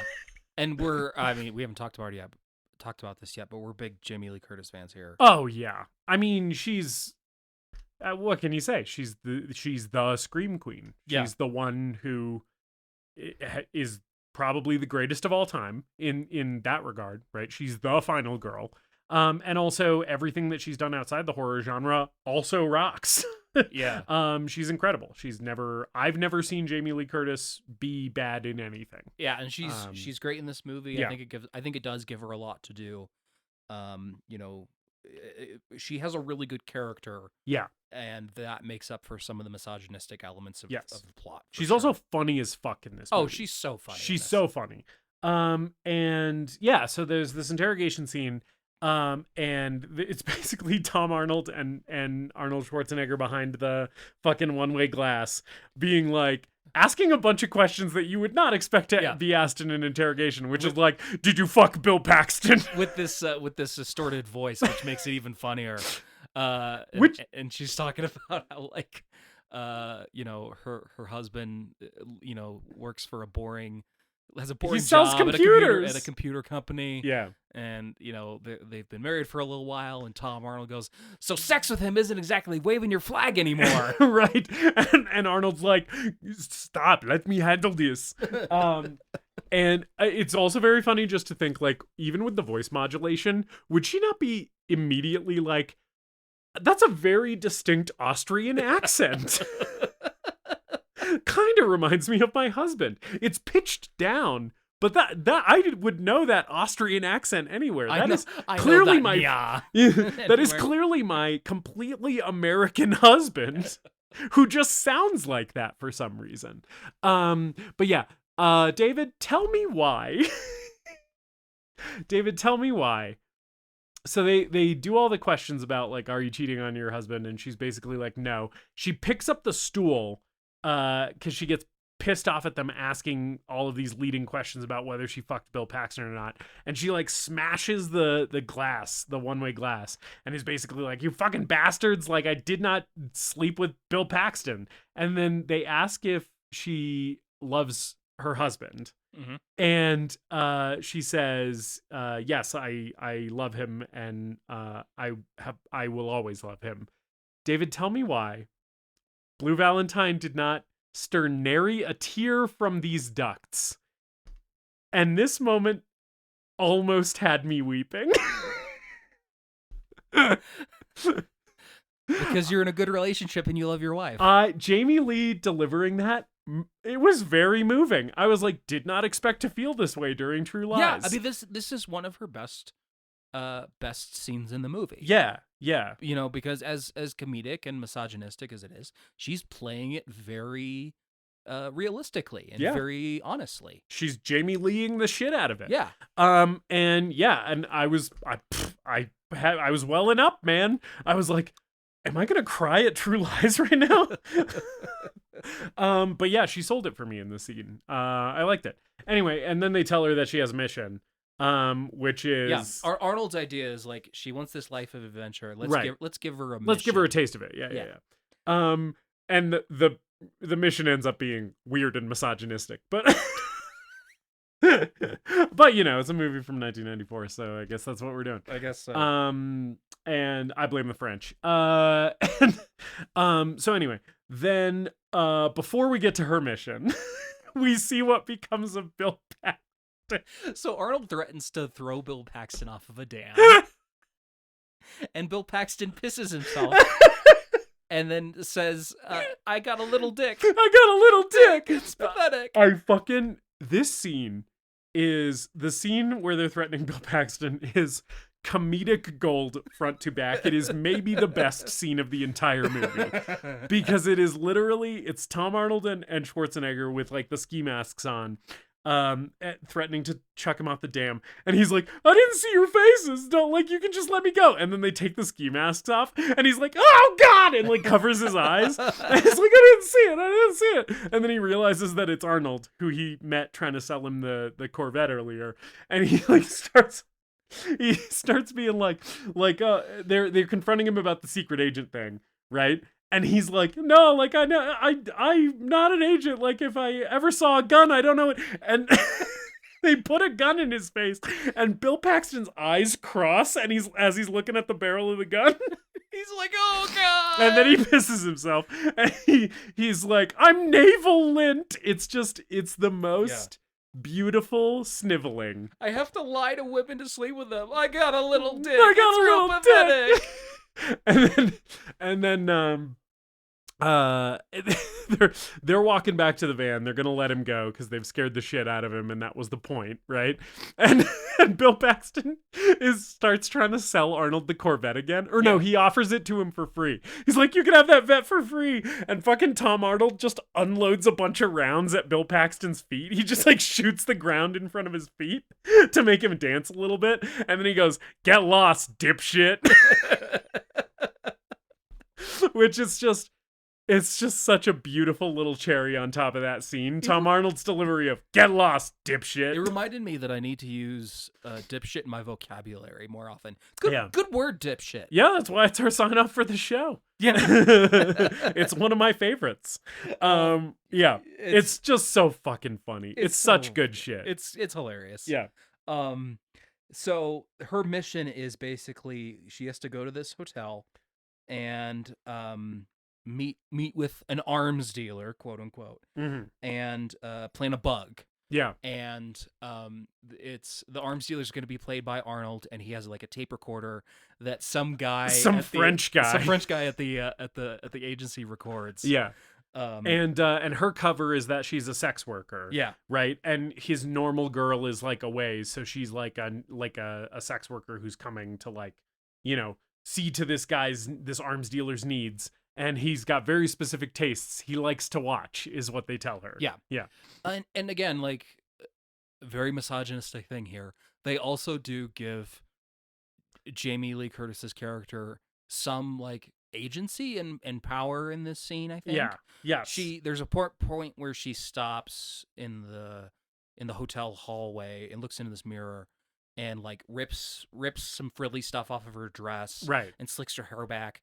And tries to look a little bit more sexy. Right. And is clearly like, embracing this role that they've given her. Yeah. And is trying to, she's trying to live that life of like being a secret agent. Right. Because that's the thing the thing that was appealing to her about Simon, right? Is like being close to that world. Right. And so she's like, this is my chance to actually like do this shit. I'm going to do it right. Yeah. And it is funny that they tell her to dress sexy and she shows up. Yeah. In this like super 80s like fucking frilly little cocktail dress thing, and she's walking to the hotel room. She's like, this isn't gonna work. I don't look like a sex worker. Like I gotta like tear this fucking frilly shit off and just like make it like a sleek little black number or whatever. It is very funny. Yeah. But yeah, so then she like walks into the room and Arnold's there kind of in the shadows. She can't tell who he is, and this is where we get Jamie Lee doing the dance in this scene, which is one of the earliest moments in my life where I knew I was heterosexual. I have a note here that says, "Don't be horny, David." Yes, I'm going to ignore it. Yes, let's attempt to not be huge misogynistic pigs while talking about this scene. But I think it's not misogynistic pig behavior to acknowledge awooga, arf arf, bark bark, hachi machi, etc. Right? Yeah. Jamie Lee Curtis looks fucking. She looks incredible. She looks insane in this scene. This is one of the sexiest scenes. Yeah. In movie history. It's crazy. And she does a great job with this dance. Like, she's doing this herself. Yeah. And it looks great. It's great for the character. And yeah, hachimachi, awooga, eyes shooting out of my head. Yes. All bark, the things. bark, bark. I'm a cartoon wolf, etc. Mother's mothering. You know. Yes.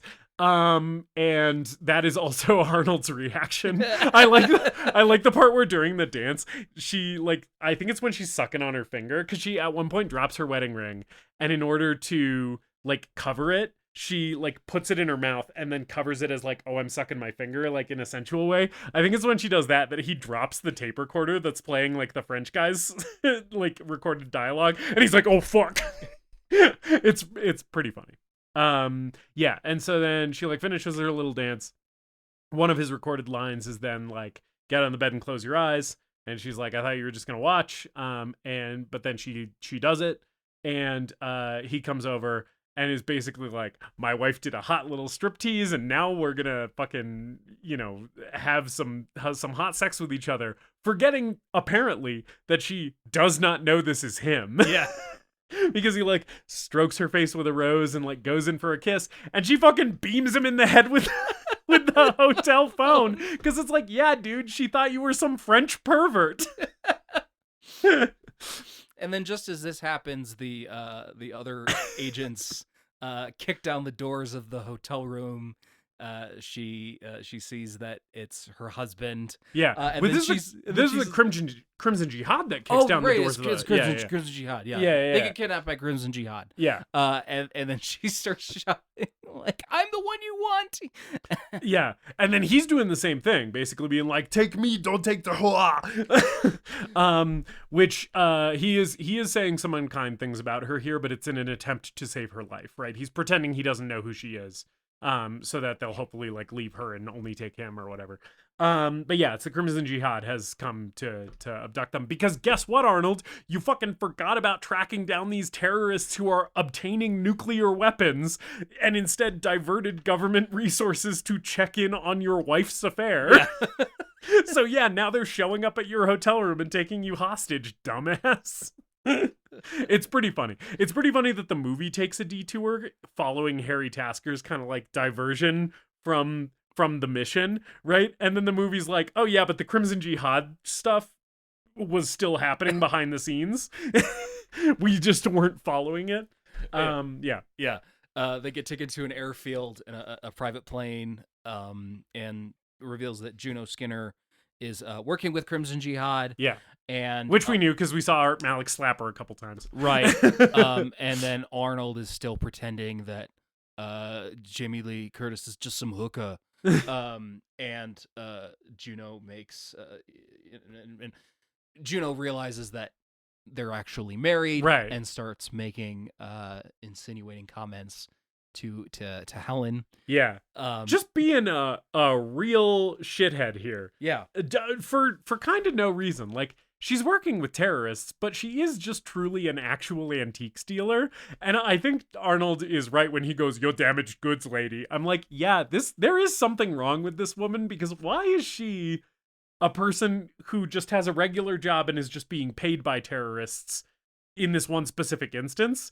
Such a fucking horrible person who just wants to break up this marriage.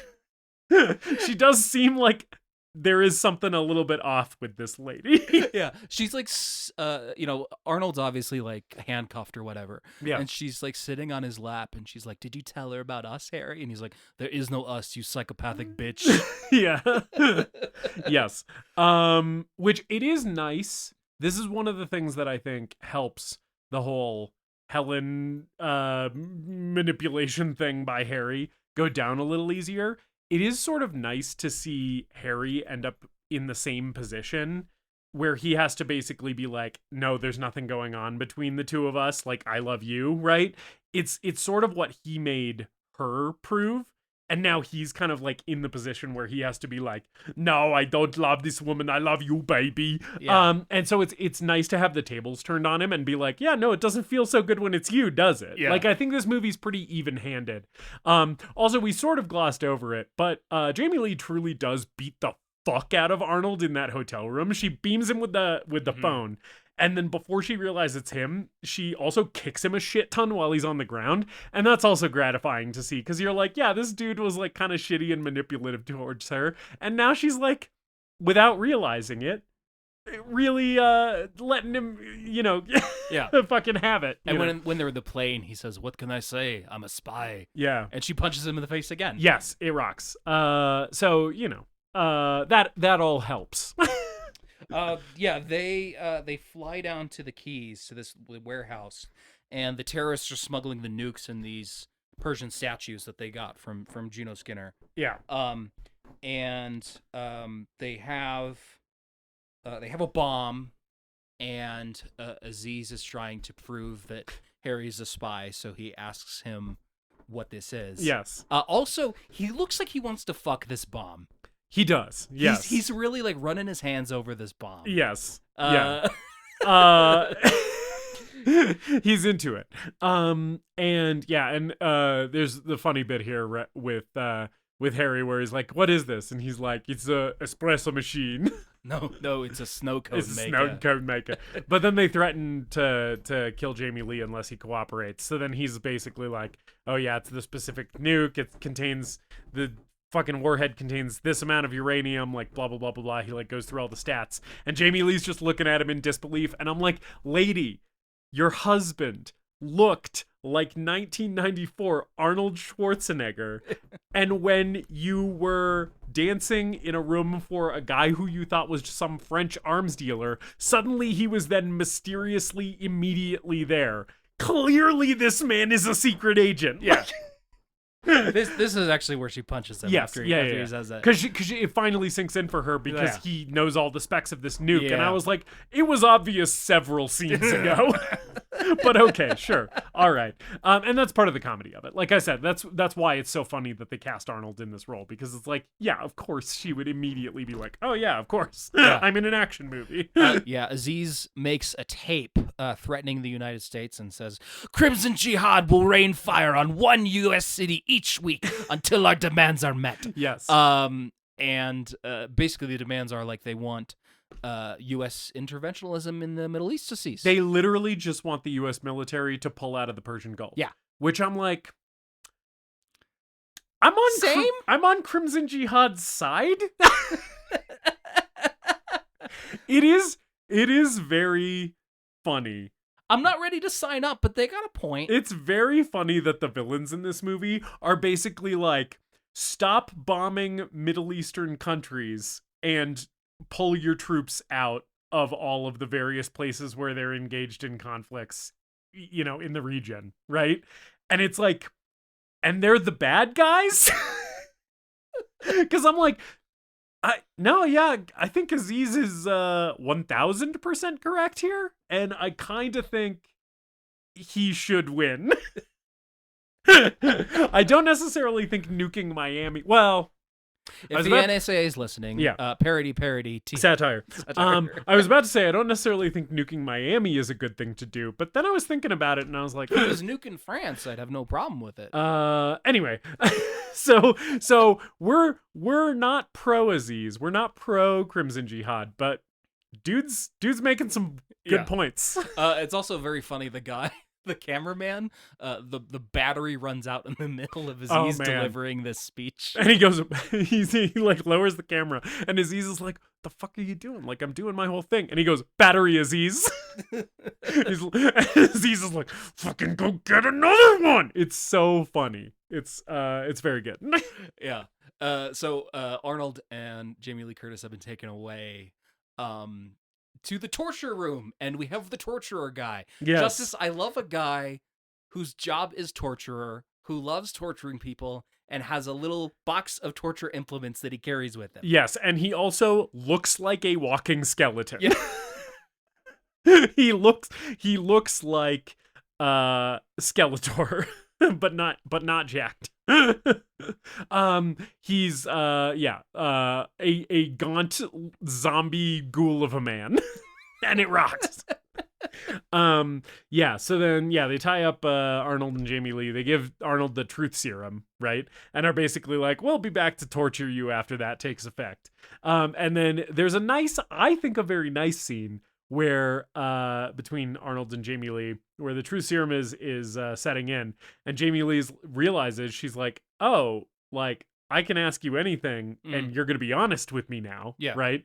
And the question that she uses to test it is very funny, which is, she's like, are we gonna die? And he goes, yes. Yep. Yeah. It's great delivery from Arnold. It's really funny. And so then she is asking, she asks him if he's ever killed anyone. Yeah, that's but the they were last all one. bad. Yeah. And she asks him how long he's been a secret agent, and it's been 17 years. So basically their whole relationship, right? So I think it's a nice little sequence where she's finally able to, like, kind of get answers to some of the stuff that that she's been pissed about him withholding. Yeah, great performance from Arnold. Great comedic timing Yeah. and line deliveries here. This is a great role for him. It really showcases his skills as an actor, both as an action guy and as a comedic actor. Yeah, they do some fun shit here with the camera, with the sodium amytal too, where it's like it's not the frame rate, but it's basically like while the camera's moving, it like takes a second for it to, like, the image to stabilize, right? Because you're looking from Arnold's POV while he's, like, drugged on the sodium amytal. It's fun little camera shit while he's drugged. But yeah, so then the torturer comes back, like the fucking Crimson Jihad guys come back, and they're, like, gonna torture him for information or whatever. And then the torturer is basically like he's asking him questions. He's basically like, what do you want to do or whatever? And he's like, oh, I'm going to kill you. And he's like, oh, how are you going to do that? And he's like, well, I'll use you as a human shield, and then I'll use your torture implement on the tray to fucking kill that guy. And he's like, oh, how do you expect to do that? And he's like, oh, you know my handcuffs? I picked the lock. And then he does all that shit. Exactly like he says. Really fun shot of this he picks up one of the torture implements. It's like a little kind of spike, and he throws it into this dude's head. Really cool shot of this going into this guy's eye. Just fun little moment. The violence in this movie does get bloodier as the runtime goes on. Yeah. Some of the early action sequences, there's like barely even squibs, you know? And I was like, this is kind of bloodless violence. It's like a little lame, you know? Later in this movie, in this scene in the Keys, there's squibs galore happening by this point in the movie. And I was like, okay, good. I'm glad that, like, even though the first half of the movie is relatively bloodless, that bathroom fight, I think we get a couple of, decent, R-rated hits happening. But this Keys sequence makes up for it. Because there's some excellent squibs here. There's a part when he's sneaking out and he, like, grabs two guys and makes them stab each other. Yeah. Which is pretty sick. It's rad. There's also a moment, it reminded me of it. We're way past it now, but in the ski chalet escape, he sort of does the same thing with two dogs where he picks them up and hits their heads together. Yeah. And then goes, stay. But yeah. They're like escaping. Meanwhile, the Crimson Jihad is listening to Aziz giving a speech and all shooting their guns into the air at the same time. As Middle Eastern terrorists in 90s action movies were wont to do. Yes, yeah, just wasting a bunch of bullets. They sneak in. What they're going to do is they're going to detonate a bomb on this island as a demonstration of their nuclear power. Yes, they're setting off one nuke, and then they have like 4 more or 3 more or something. that they're going to use to essentially hold the U.S. hostage and make them pull out of the Persian Gulf, which again, not a bad plan. And the idea is like they're going to load them onto trucks and drive them, because there's no according to this movie at least, there's no customs for them getting back into Florida. They can, sneak them throughout the country wherever they want. Yeah.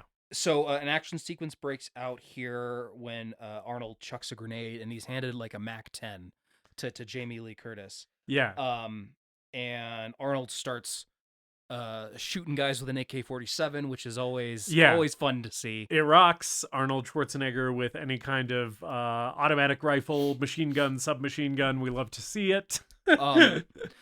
A guy grabs him, and then Helen shoots at him with the MAC-10. Yeah. And then the recoil causes the gun to fall out of her hands and starts tumbling down the stairs. And as it hits each stair, it shoots more bullets and just kills everyone in the room. Which, first of all, that's not how guns work. No, Mythbusters actually tested this. And second of all, it fucking rocks so hard. It's so stupid and so fun and it's such a big dumb action moment where it's like this would rock in any big dumb action movie, but also James Cameron is directing this movie, so it looks incredible, right? Yeah, it's a really long slow-mo shot. Yes. And it cuts back and forth between the MAC-10 tumbling down the stairs and bullets going off. And these guys, dudes dying left and right. These guys getting fucking lit up. And again, excellent squibs happening in this sequence. Like lots of these guys, like blood is shooting out, right?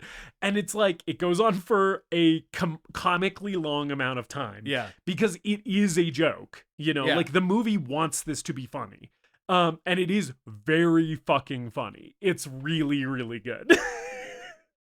And then like shortly after this, then like Arnold and Jamie Lee like leave the like warehouse that they're in because like all the guys in there are iced. Yeah. And they like go outside and there's like more dudes out there, and Arnold fucking takes the hose out of a gas tank and lights and starts shooting gasoline and lights it, and he like makes a fucking DIY flamethrower and is just fucking lighting these dudes up. It is so rad. And there's so many like shots of Arnold just like engulfed in flames.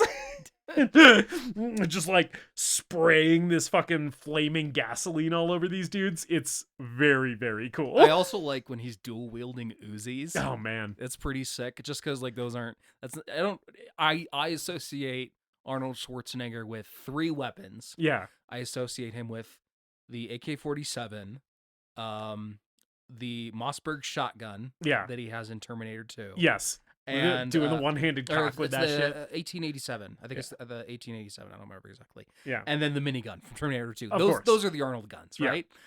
So seeing him dual wielding Uzis and just taking guys out is pretty sick. It's pretty rad. The like huge fucking hand cannon that he has in the bathroom fight is also a pretty cool gun to see him shooting, because it's like it's got to be like 45 caliber, like enormous fucking handgun. It's like a fucking, huge dirty hairy gun.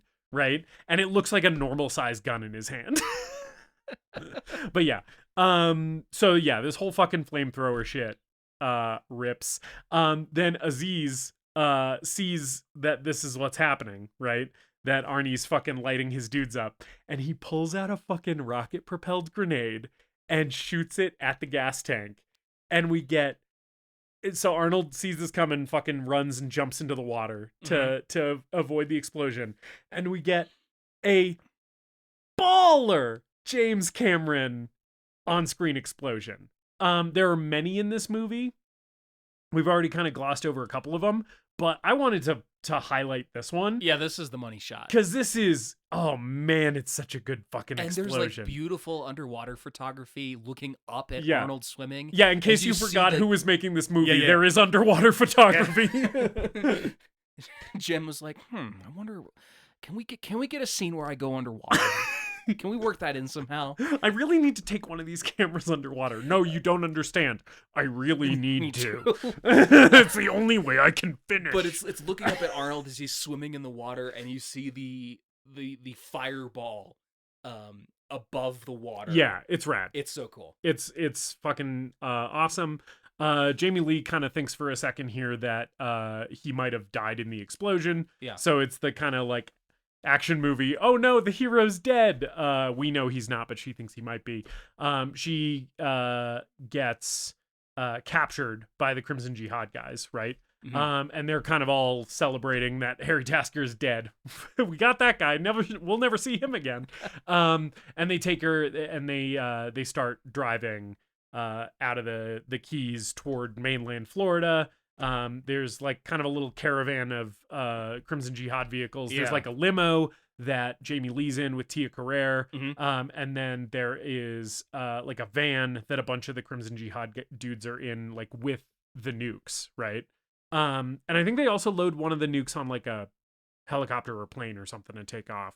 Or it's a helicopter. Yeah. Yeah. So they kind of like are splitting up and whatever. Yeah. But they're gonna drive a nuke to Miami is the plan.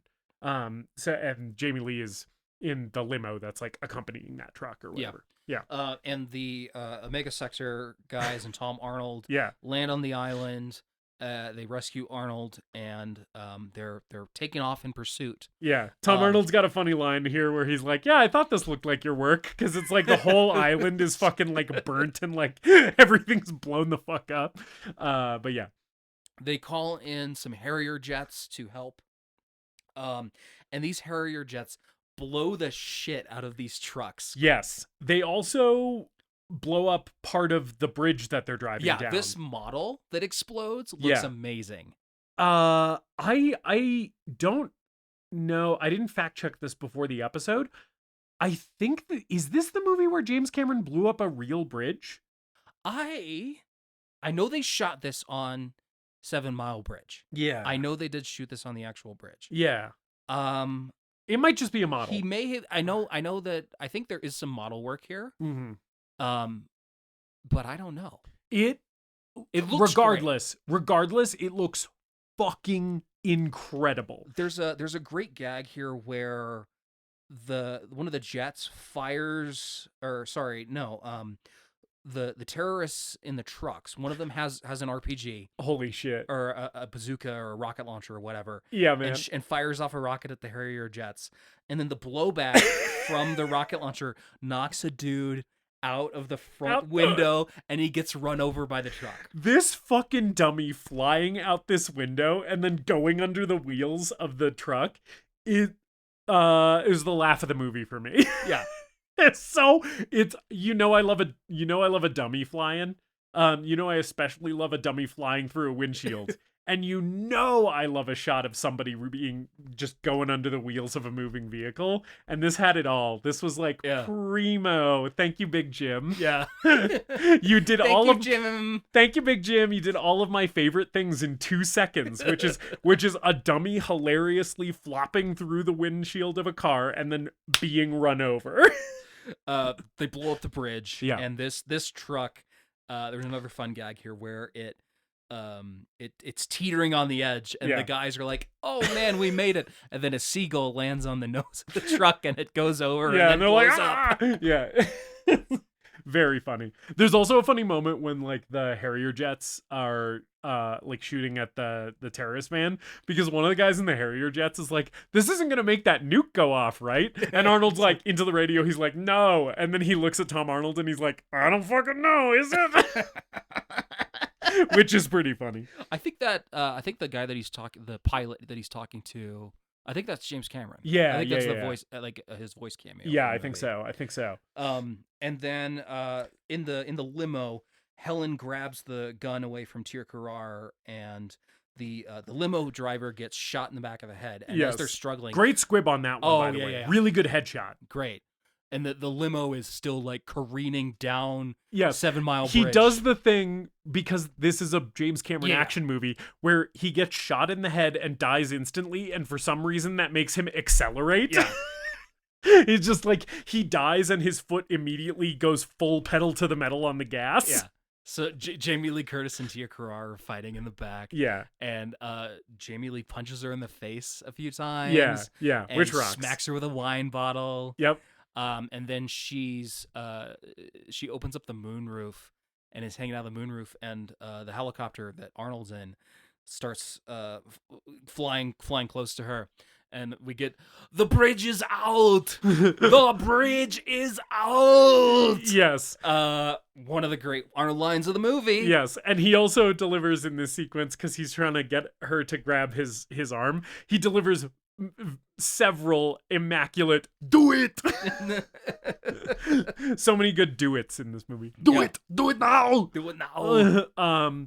But yeah, so he's like trying to grab her out of the sunroof.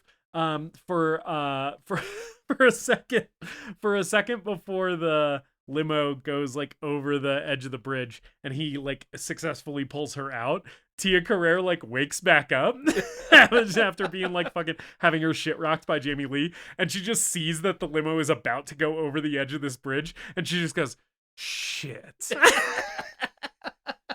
Which we haven't talked about Tia Carrere that much in this movie. Yeah. She's great in this movie. Yeah, she's good. I think she rocks in this. She's very, very fun. And also a worthy foil to Jamie Lee, both performance-wise and also physically, because they're both smoke shows in this movie. Yeah, Tia Carrere's looking very, very good here. But yeah, very fun death for this character. Yeah, extremely fun. Yeah. And Jamie Lee gets pulled out of the sunroof at the last second by Arnold.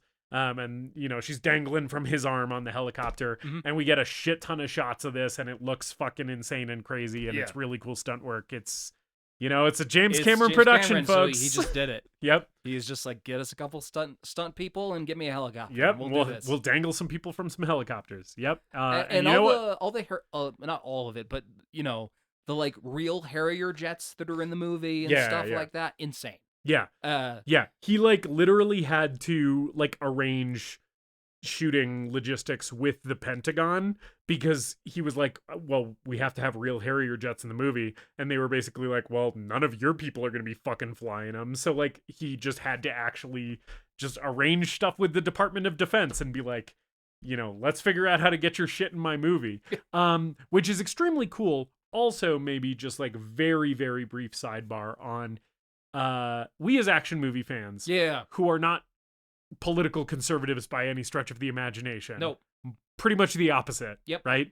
Have to square that being a fan of this genre sometimes means that you are confronted with shit that you think is politically sort of icky, like you know, glorification of the military-industrial complex, or action movies a lot of the time present law enforcement as unimpeachably good, which is obviously bullshit. Yeah. And so this is a movie like a lot of action genre fare where it's like there is a lot of glorification and propagandization, right, of the American military in this movie. It does feel like a big old ad for the Marines at times, you know.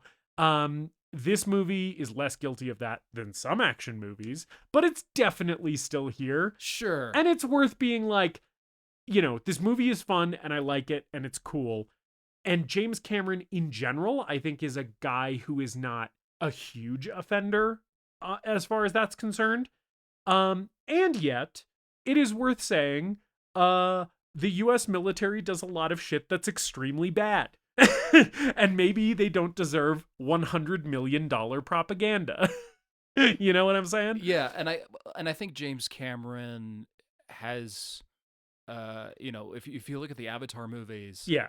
the human military in that movie is very clearly just an analog for the U.S. military. Yes, as he has aged, it definitely seems like he has taken the approach of like, oh, if I'm going to be depicting the military in my movies, I should be saying something about the real world implications of what these people do. I think to me the Islamophobia is a bigger blight on I agree. this. I completely agree. Which we haven't really talked about as much, and since we're just talking about issues that this movie has, we can just talk about it. It's the worst part of the movie, plain and simple. It sucks that this movie is basically all of the good guys are U.S. Government agents, and all of the bad guys are brown dudes who want the US to stop bombing people in the Middle East. Yeah. Like, that's the politics of that are icky and gross. Also, this movie was 7 years before 9/11, and boy, oh boy, can you tell that 9/11 had not happened yet in this movie. It's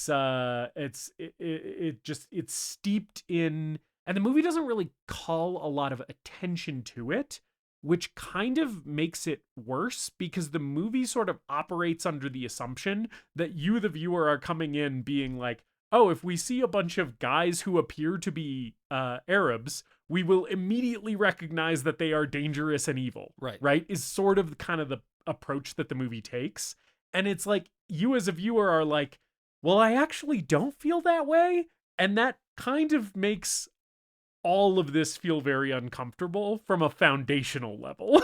You know what I'm saying? Instead of there being specific things that the movie does that you can call out, it's like, no, sort of the entire structure here is rotten with this, you know?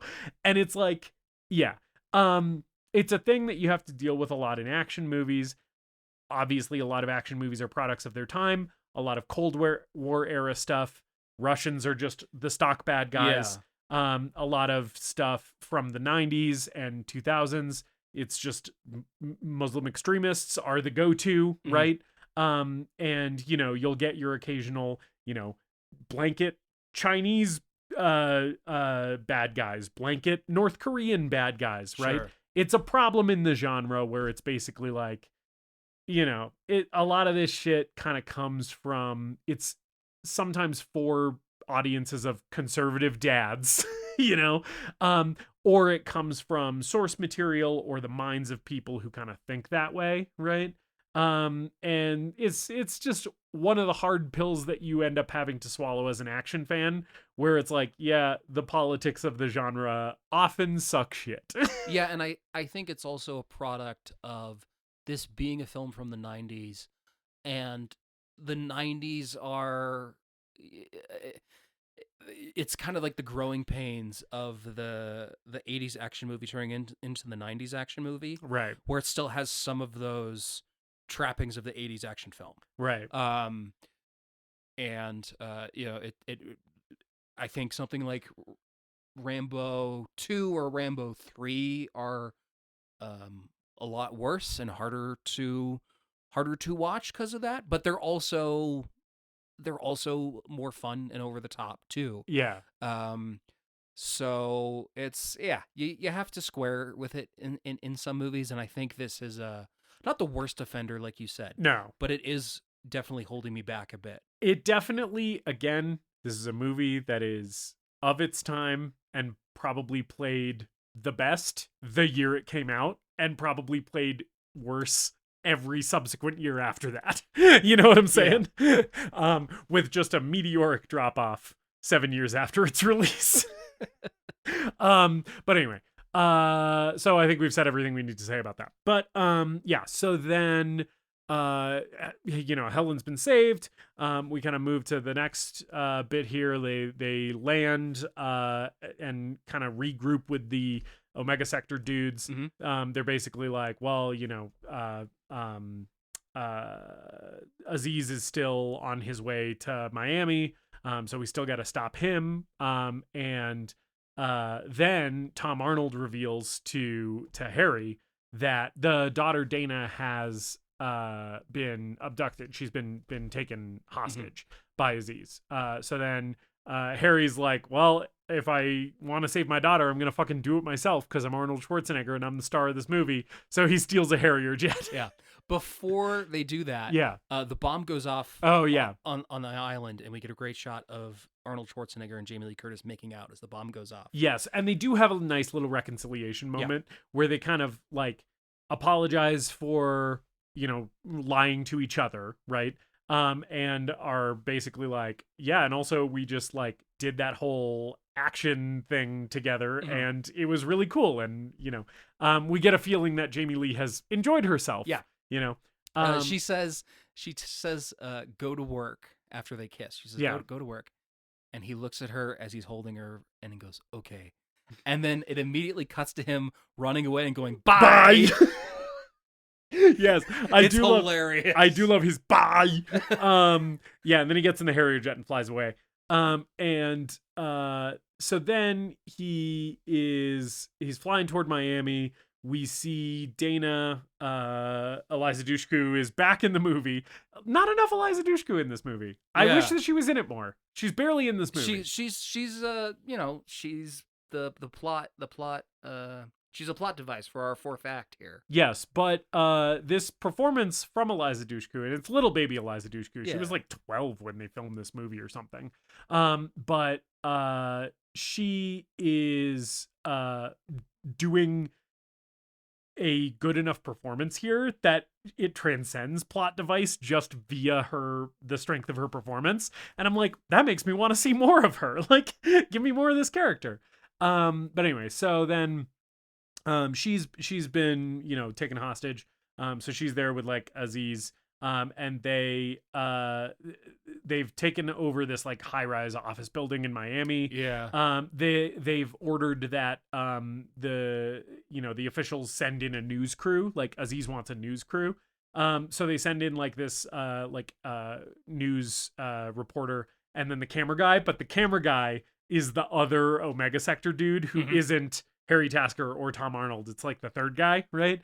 So it's that guy. So we see him and we're immediately like, okay, like he's like a plant, right? And they pat him down and like he starts doing his news broadcast where he's like threatening to nuke American cities or whatever. And he has like primed the nuke with like the key in the little control panel. And Eliza Dushku's like eyeing it. She's like, oh, hey, that's within reach, right? Yeah. Which just bad work on the terrorist part, not at least zip tying this girl's wrist together or anything. She's literally not tied to anything, and they have not like restricted her hands in any way at all. And it's like, just because she's a 12-year-old girl doesn't mean she can't like fuck shit up. Like, you should at least make sure she stays in the place where you put her. But like immediately when the news crew shows up, nobody's looking at her, so she just steals the fucking nuke key and runs away. And Aziz is monologuing to the camera. He's like, with one turn of that key, 2 million people will die. Yeah. And the reporter's like, what key? Yeah. and he turns around and it's gone. Yeah. And then like they notice that Eliza Dushku is the one who took it. So then like the chase ensues. She's like running up up the stairwell and they're like following her or whatever. Other guy has a gun hidden in the camera and he kills everyone, and it's very much like, oh, the nerd became a field agent moment. Yeah. Which is very, very fun. Yeah, that's fun.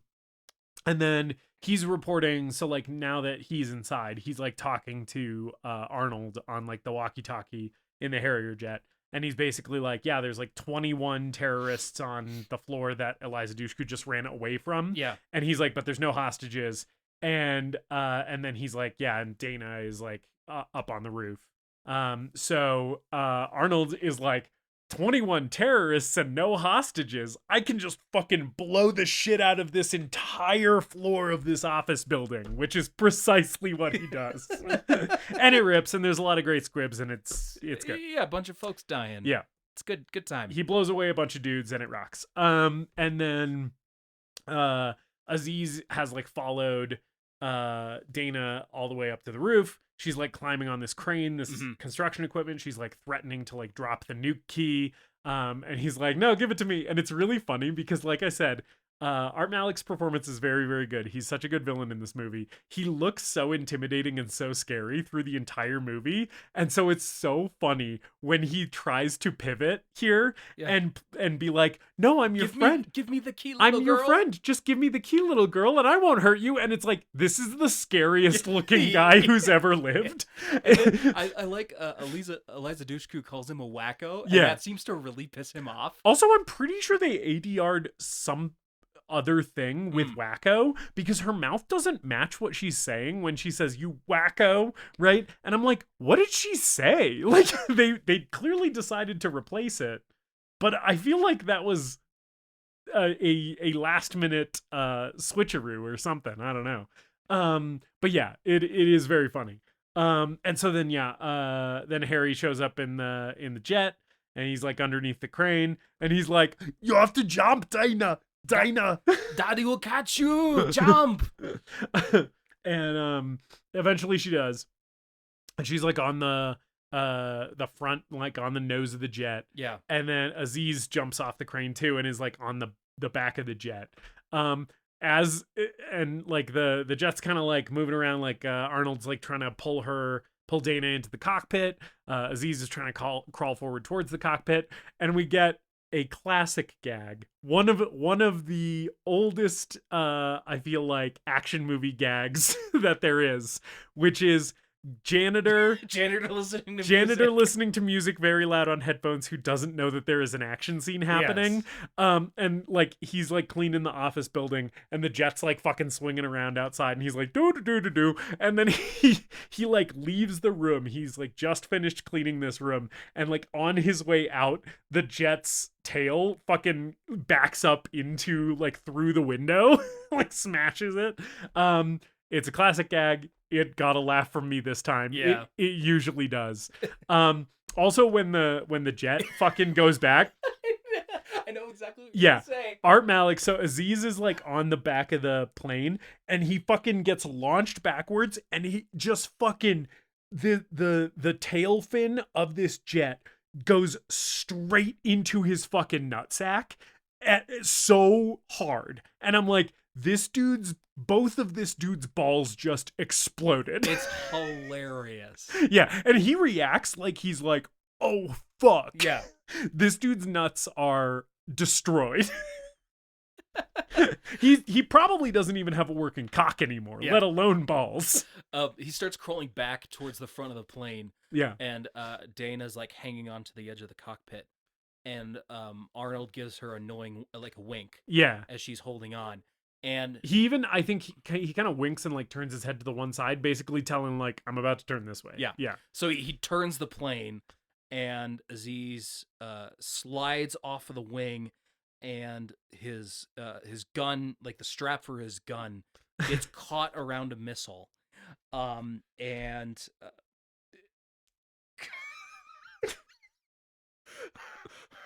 Justice, is this one of the best deaths in movie history? It's definitely one of the best villain deaths. Yeah, I think. I mean, it's fucking wild how they get rid of this character. So there's another helicopter that's flying. There's more Crimson Jihad guys. Yeah, there's another helicopter that's flying around. So Arnold says, "You're fired." hits the button to fire the missile. The missile goes through the building. Yeah. That he, like the hole in the building that he made when destroying that floor. Yeah. And Art Malik's hanging off this missile by his gun, screaming, and we see his face. Yes, like screaming directly into the camera. And the missile with Art Malik goes through the building into the other helicopter and explodes. Yes, and then because it's Big Jim Cameron, the helicopter explodes. Not only do we see helicopter debris raining down, but there's just a random cop who is a stunt guy standing there, and he has to run and fucking like roll over the hood of a car in slow motion and like fucking like barely miss this wreckage raining down on him. It's like, it's so extra, and this is what we love about James Cameron. Yes. So we're in the final minutes of the movie here. And Arnold's back at home he's having a thumb war. He's having the most aggressive looking thumb war with his family. And just doing full Arnold face and yes. And then the phone rings, and Jamie Lee goes to pick it up.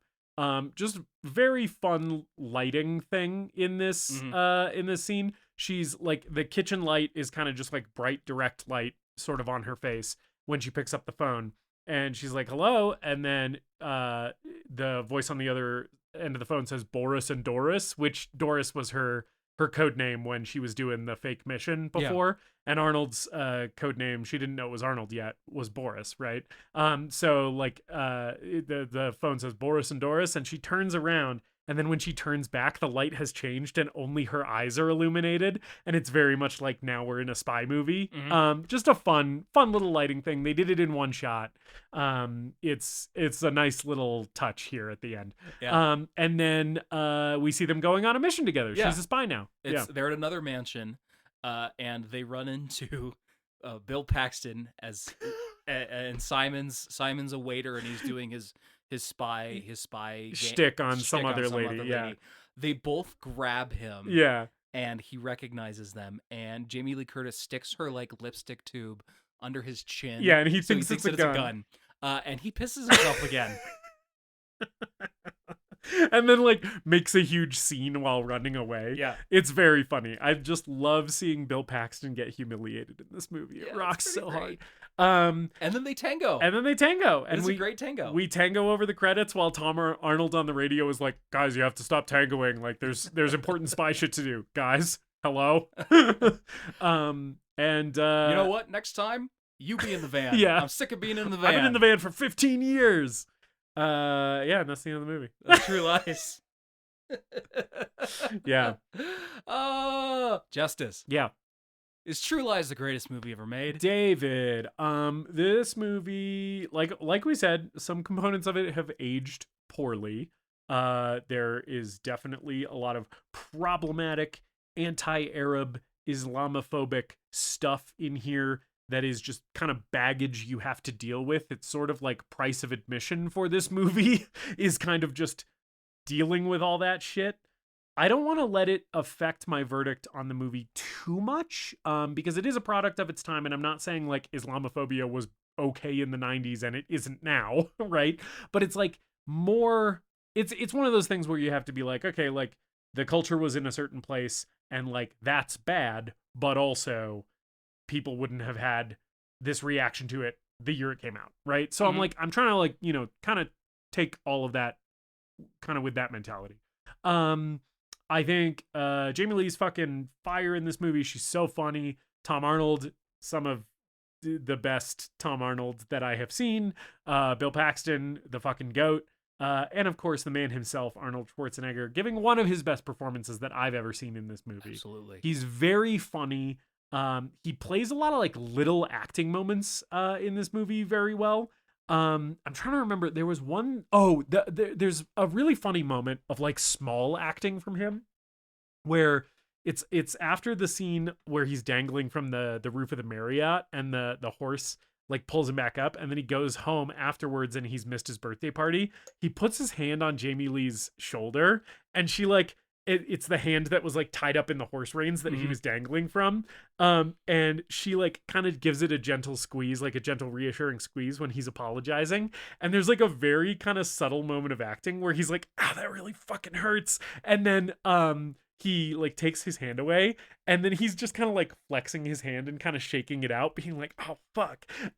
But he like doesn't make a huge thing out of it. It's just kind of like a nice little like, if you notice it, you notice it kind of thing. And that's one example.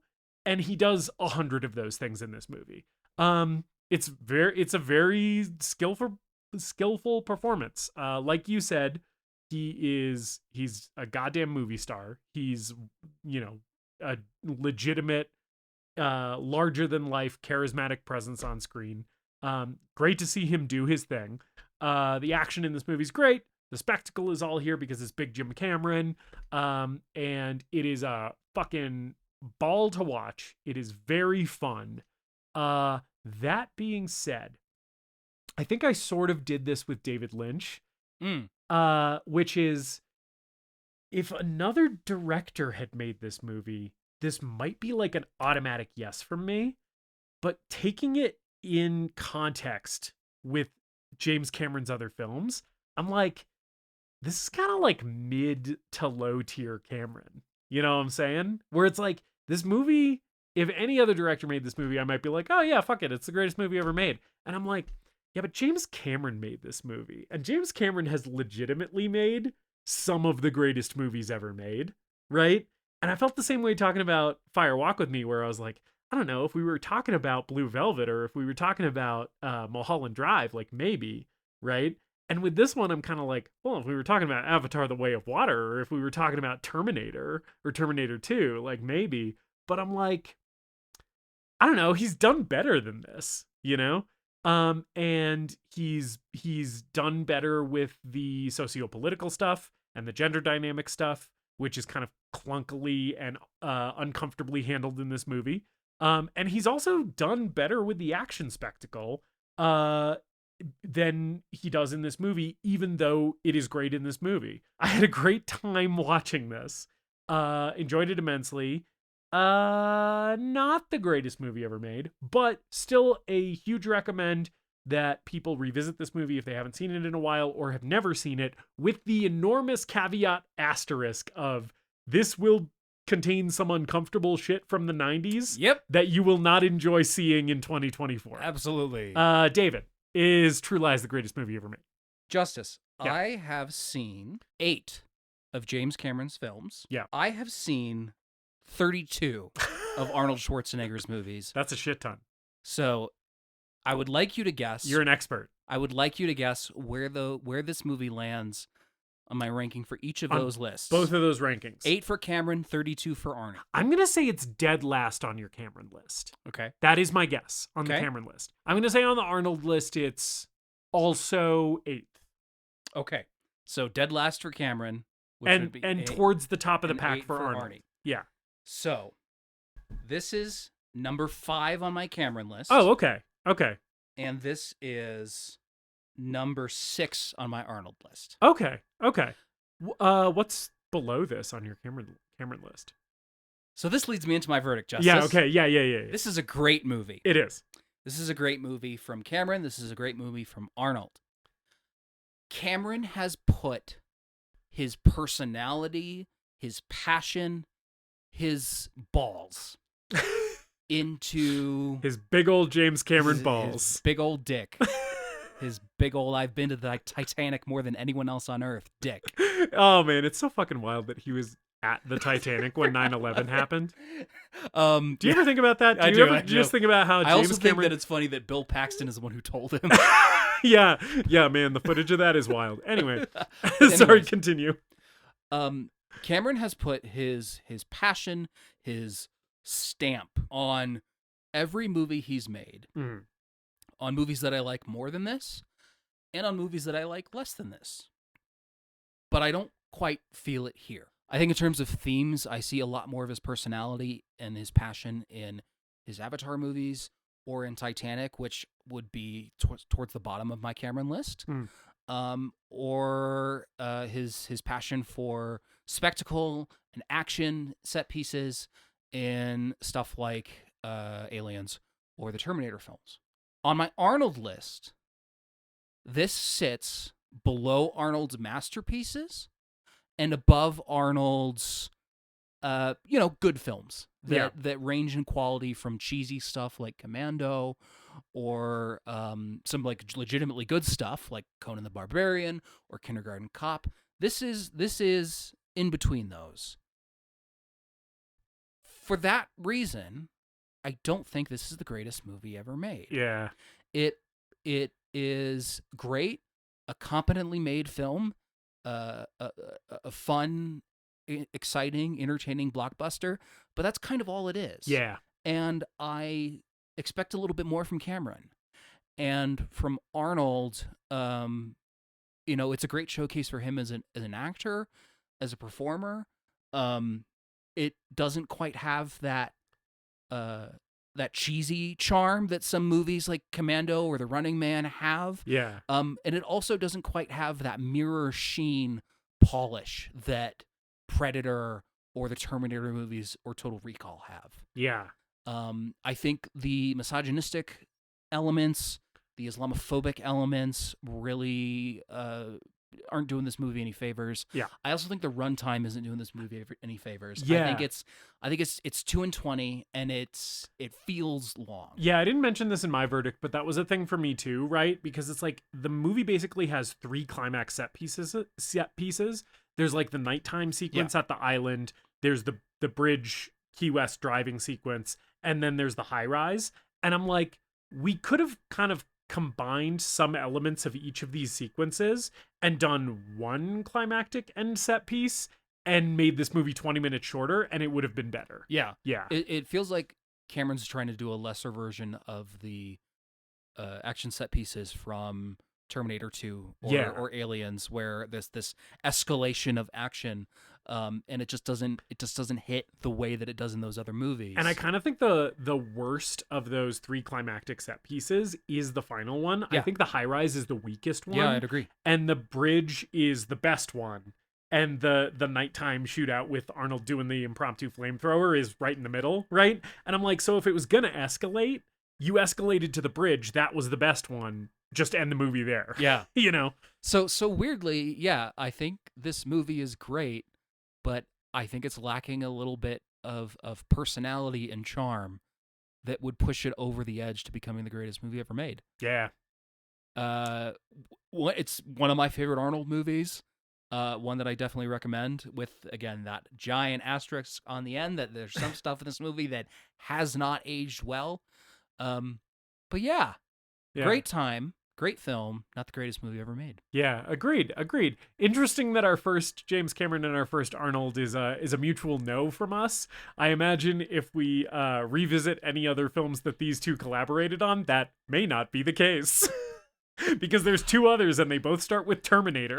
I'm sure we'll be seeing more from Arnold because as he likes to remind people, he'll be back. Yes. He'll be back on this show for sure. He will be back, and I imagine James Cameron most likely will as well. Yes.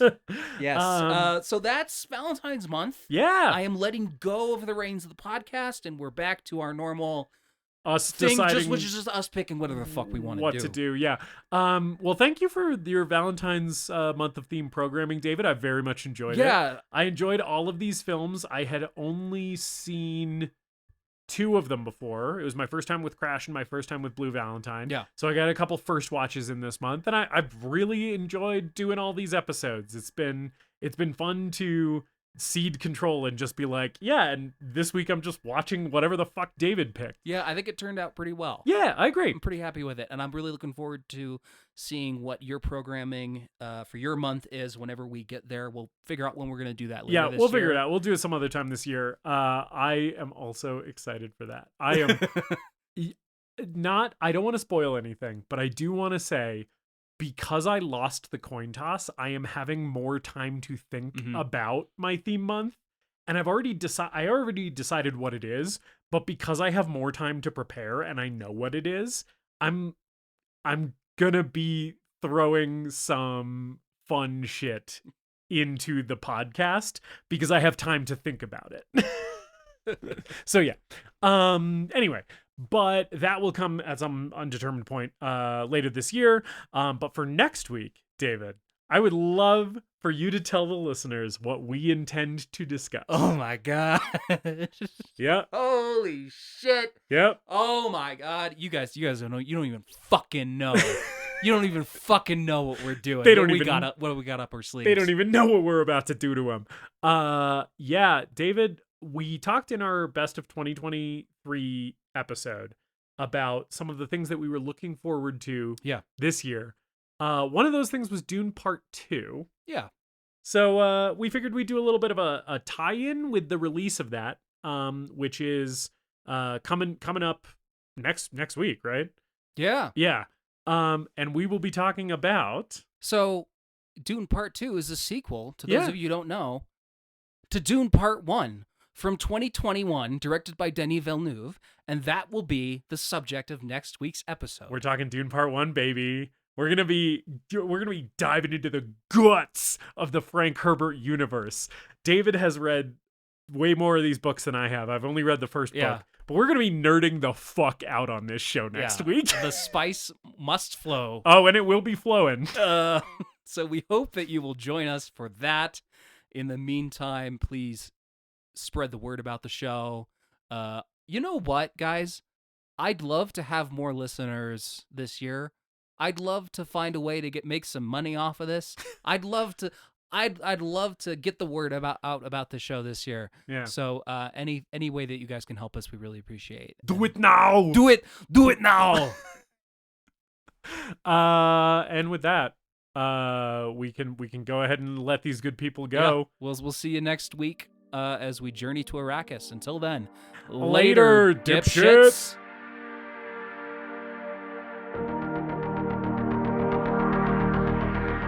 We hope you enjoyed this episode of The Greatest Movie Ever Made.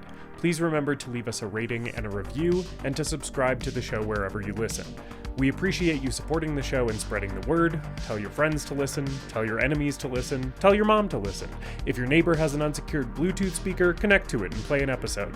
You can follow us on social media at TGMEM_podcast. And if you've got a movie that you want us to talk about, send us an email at thegreatestmoviepodcast@gmail.com.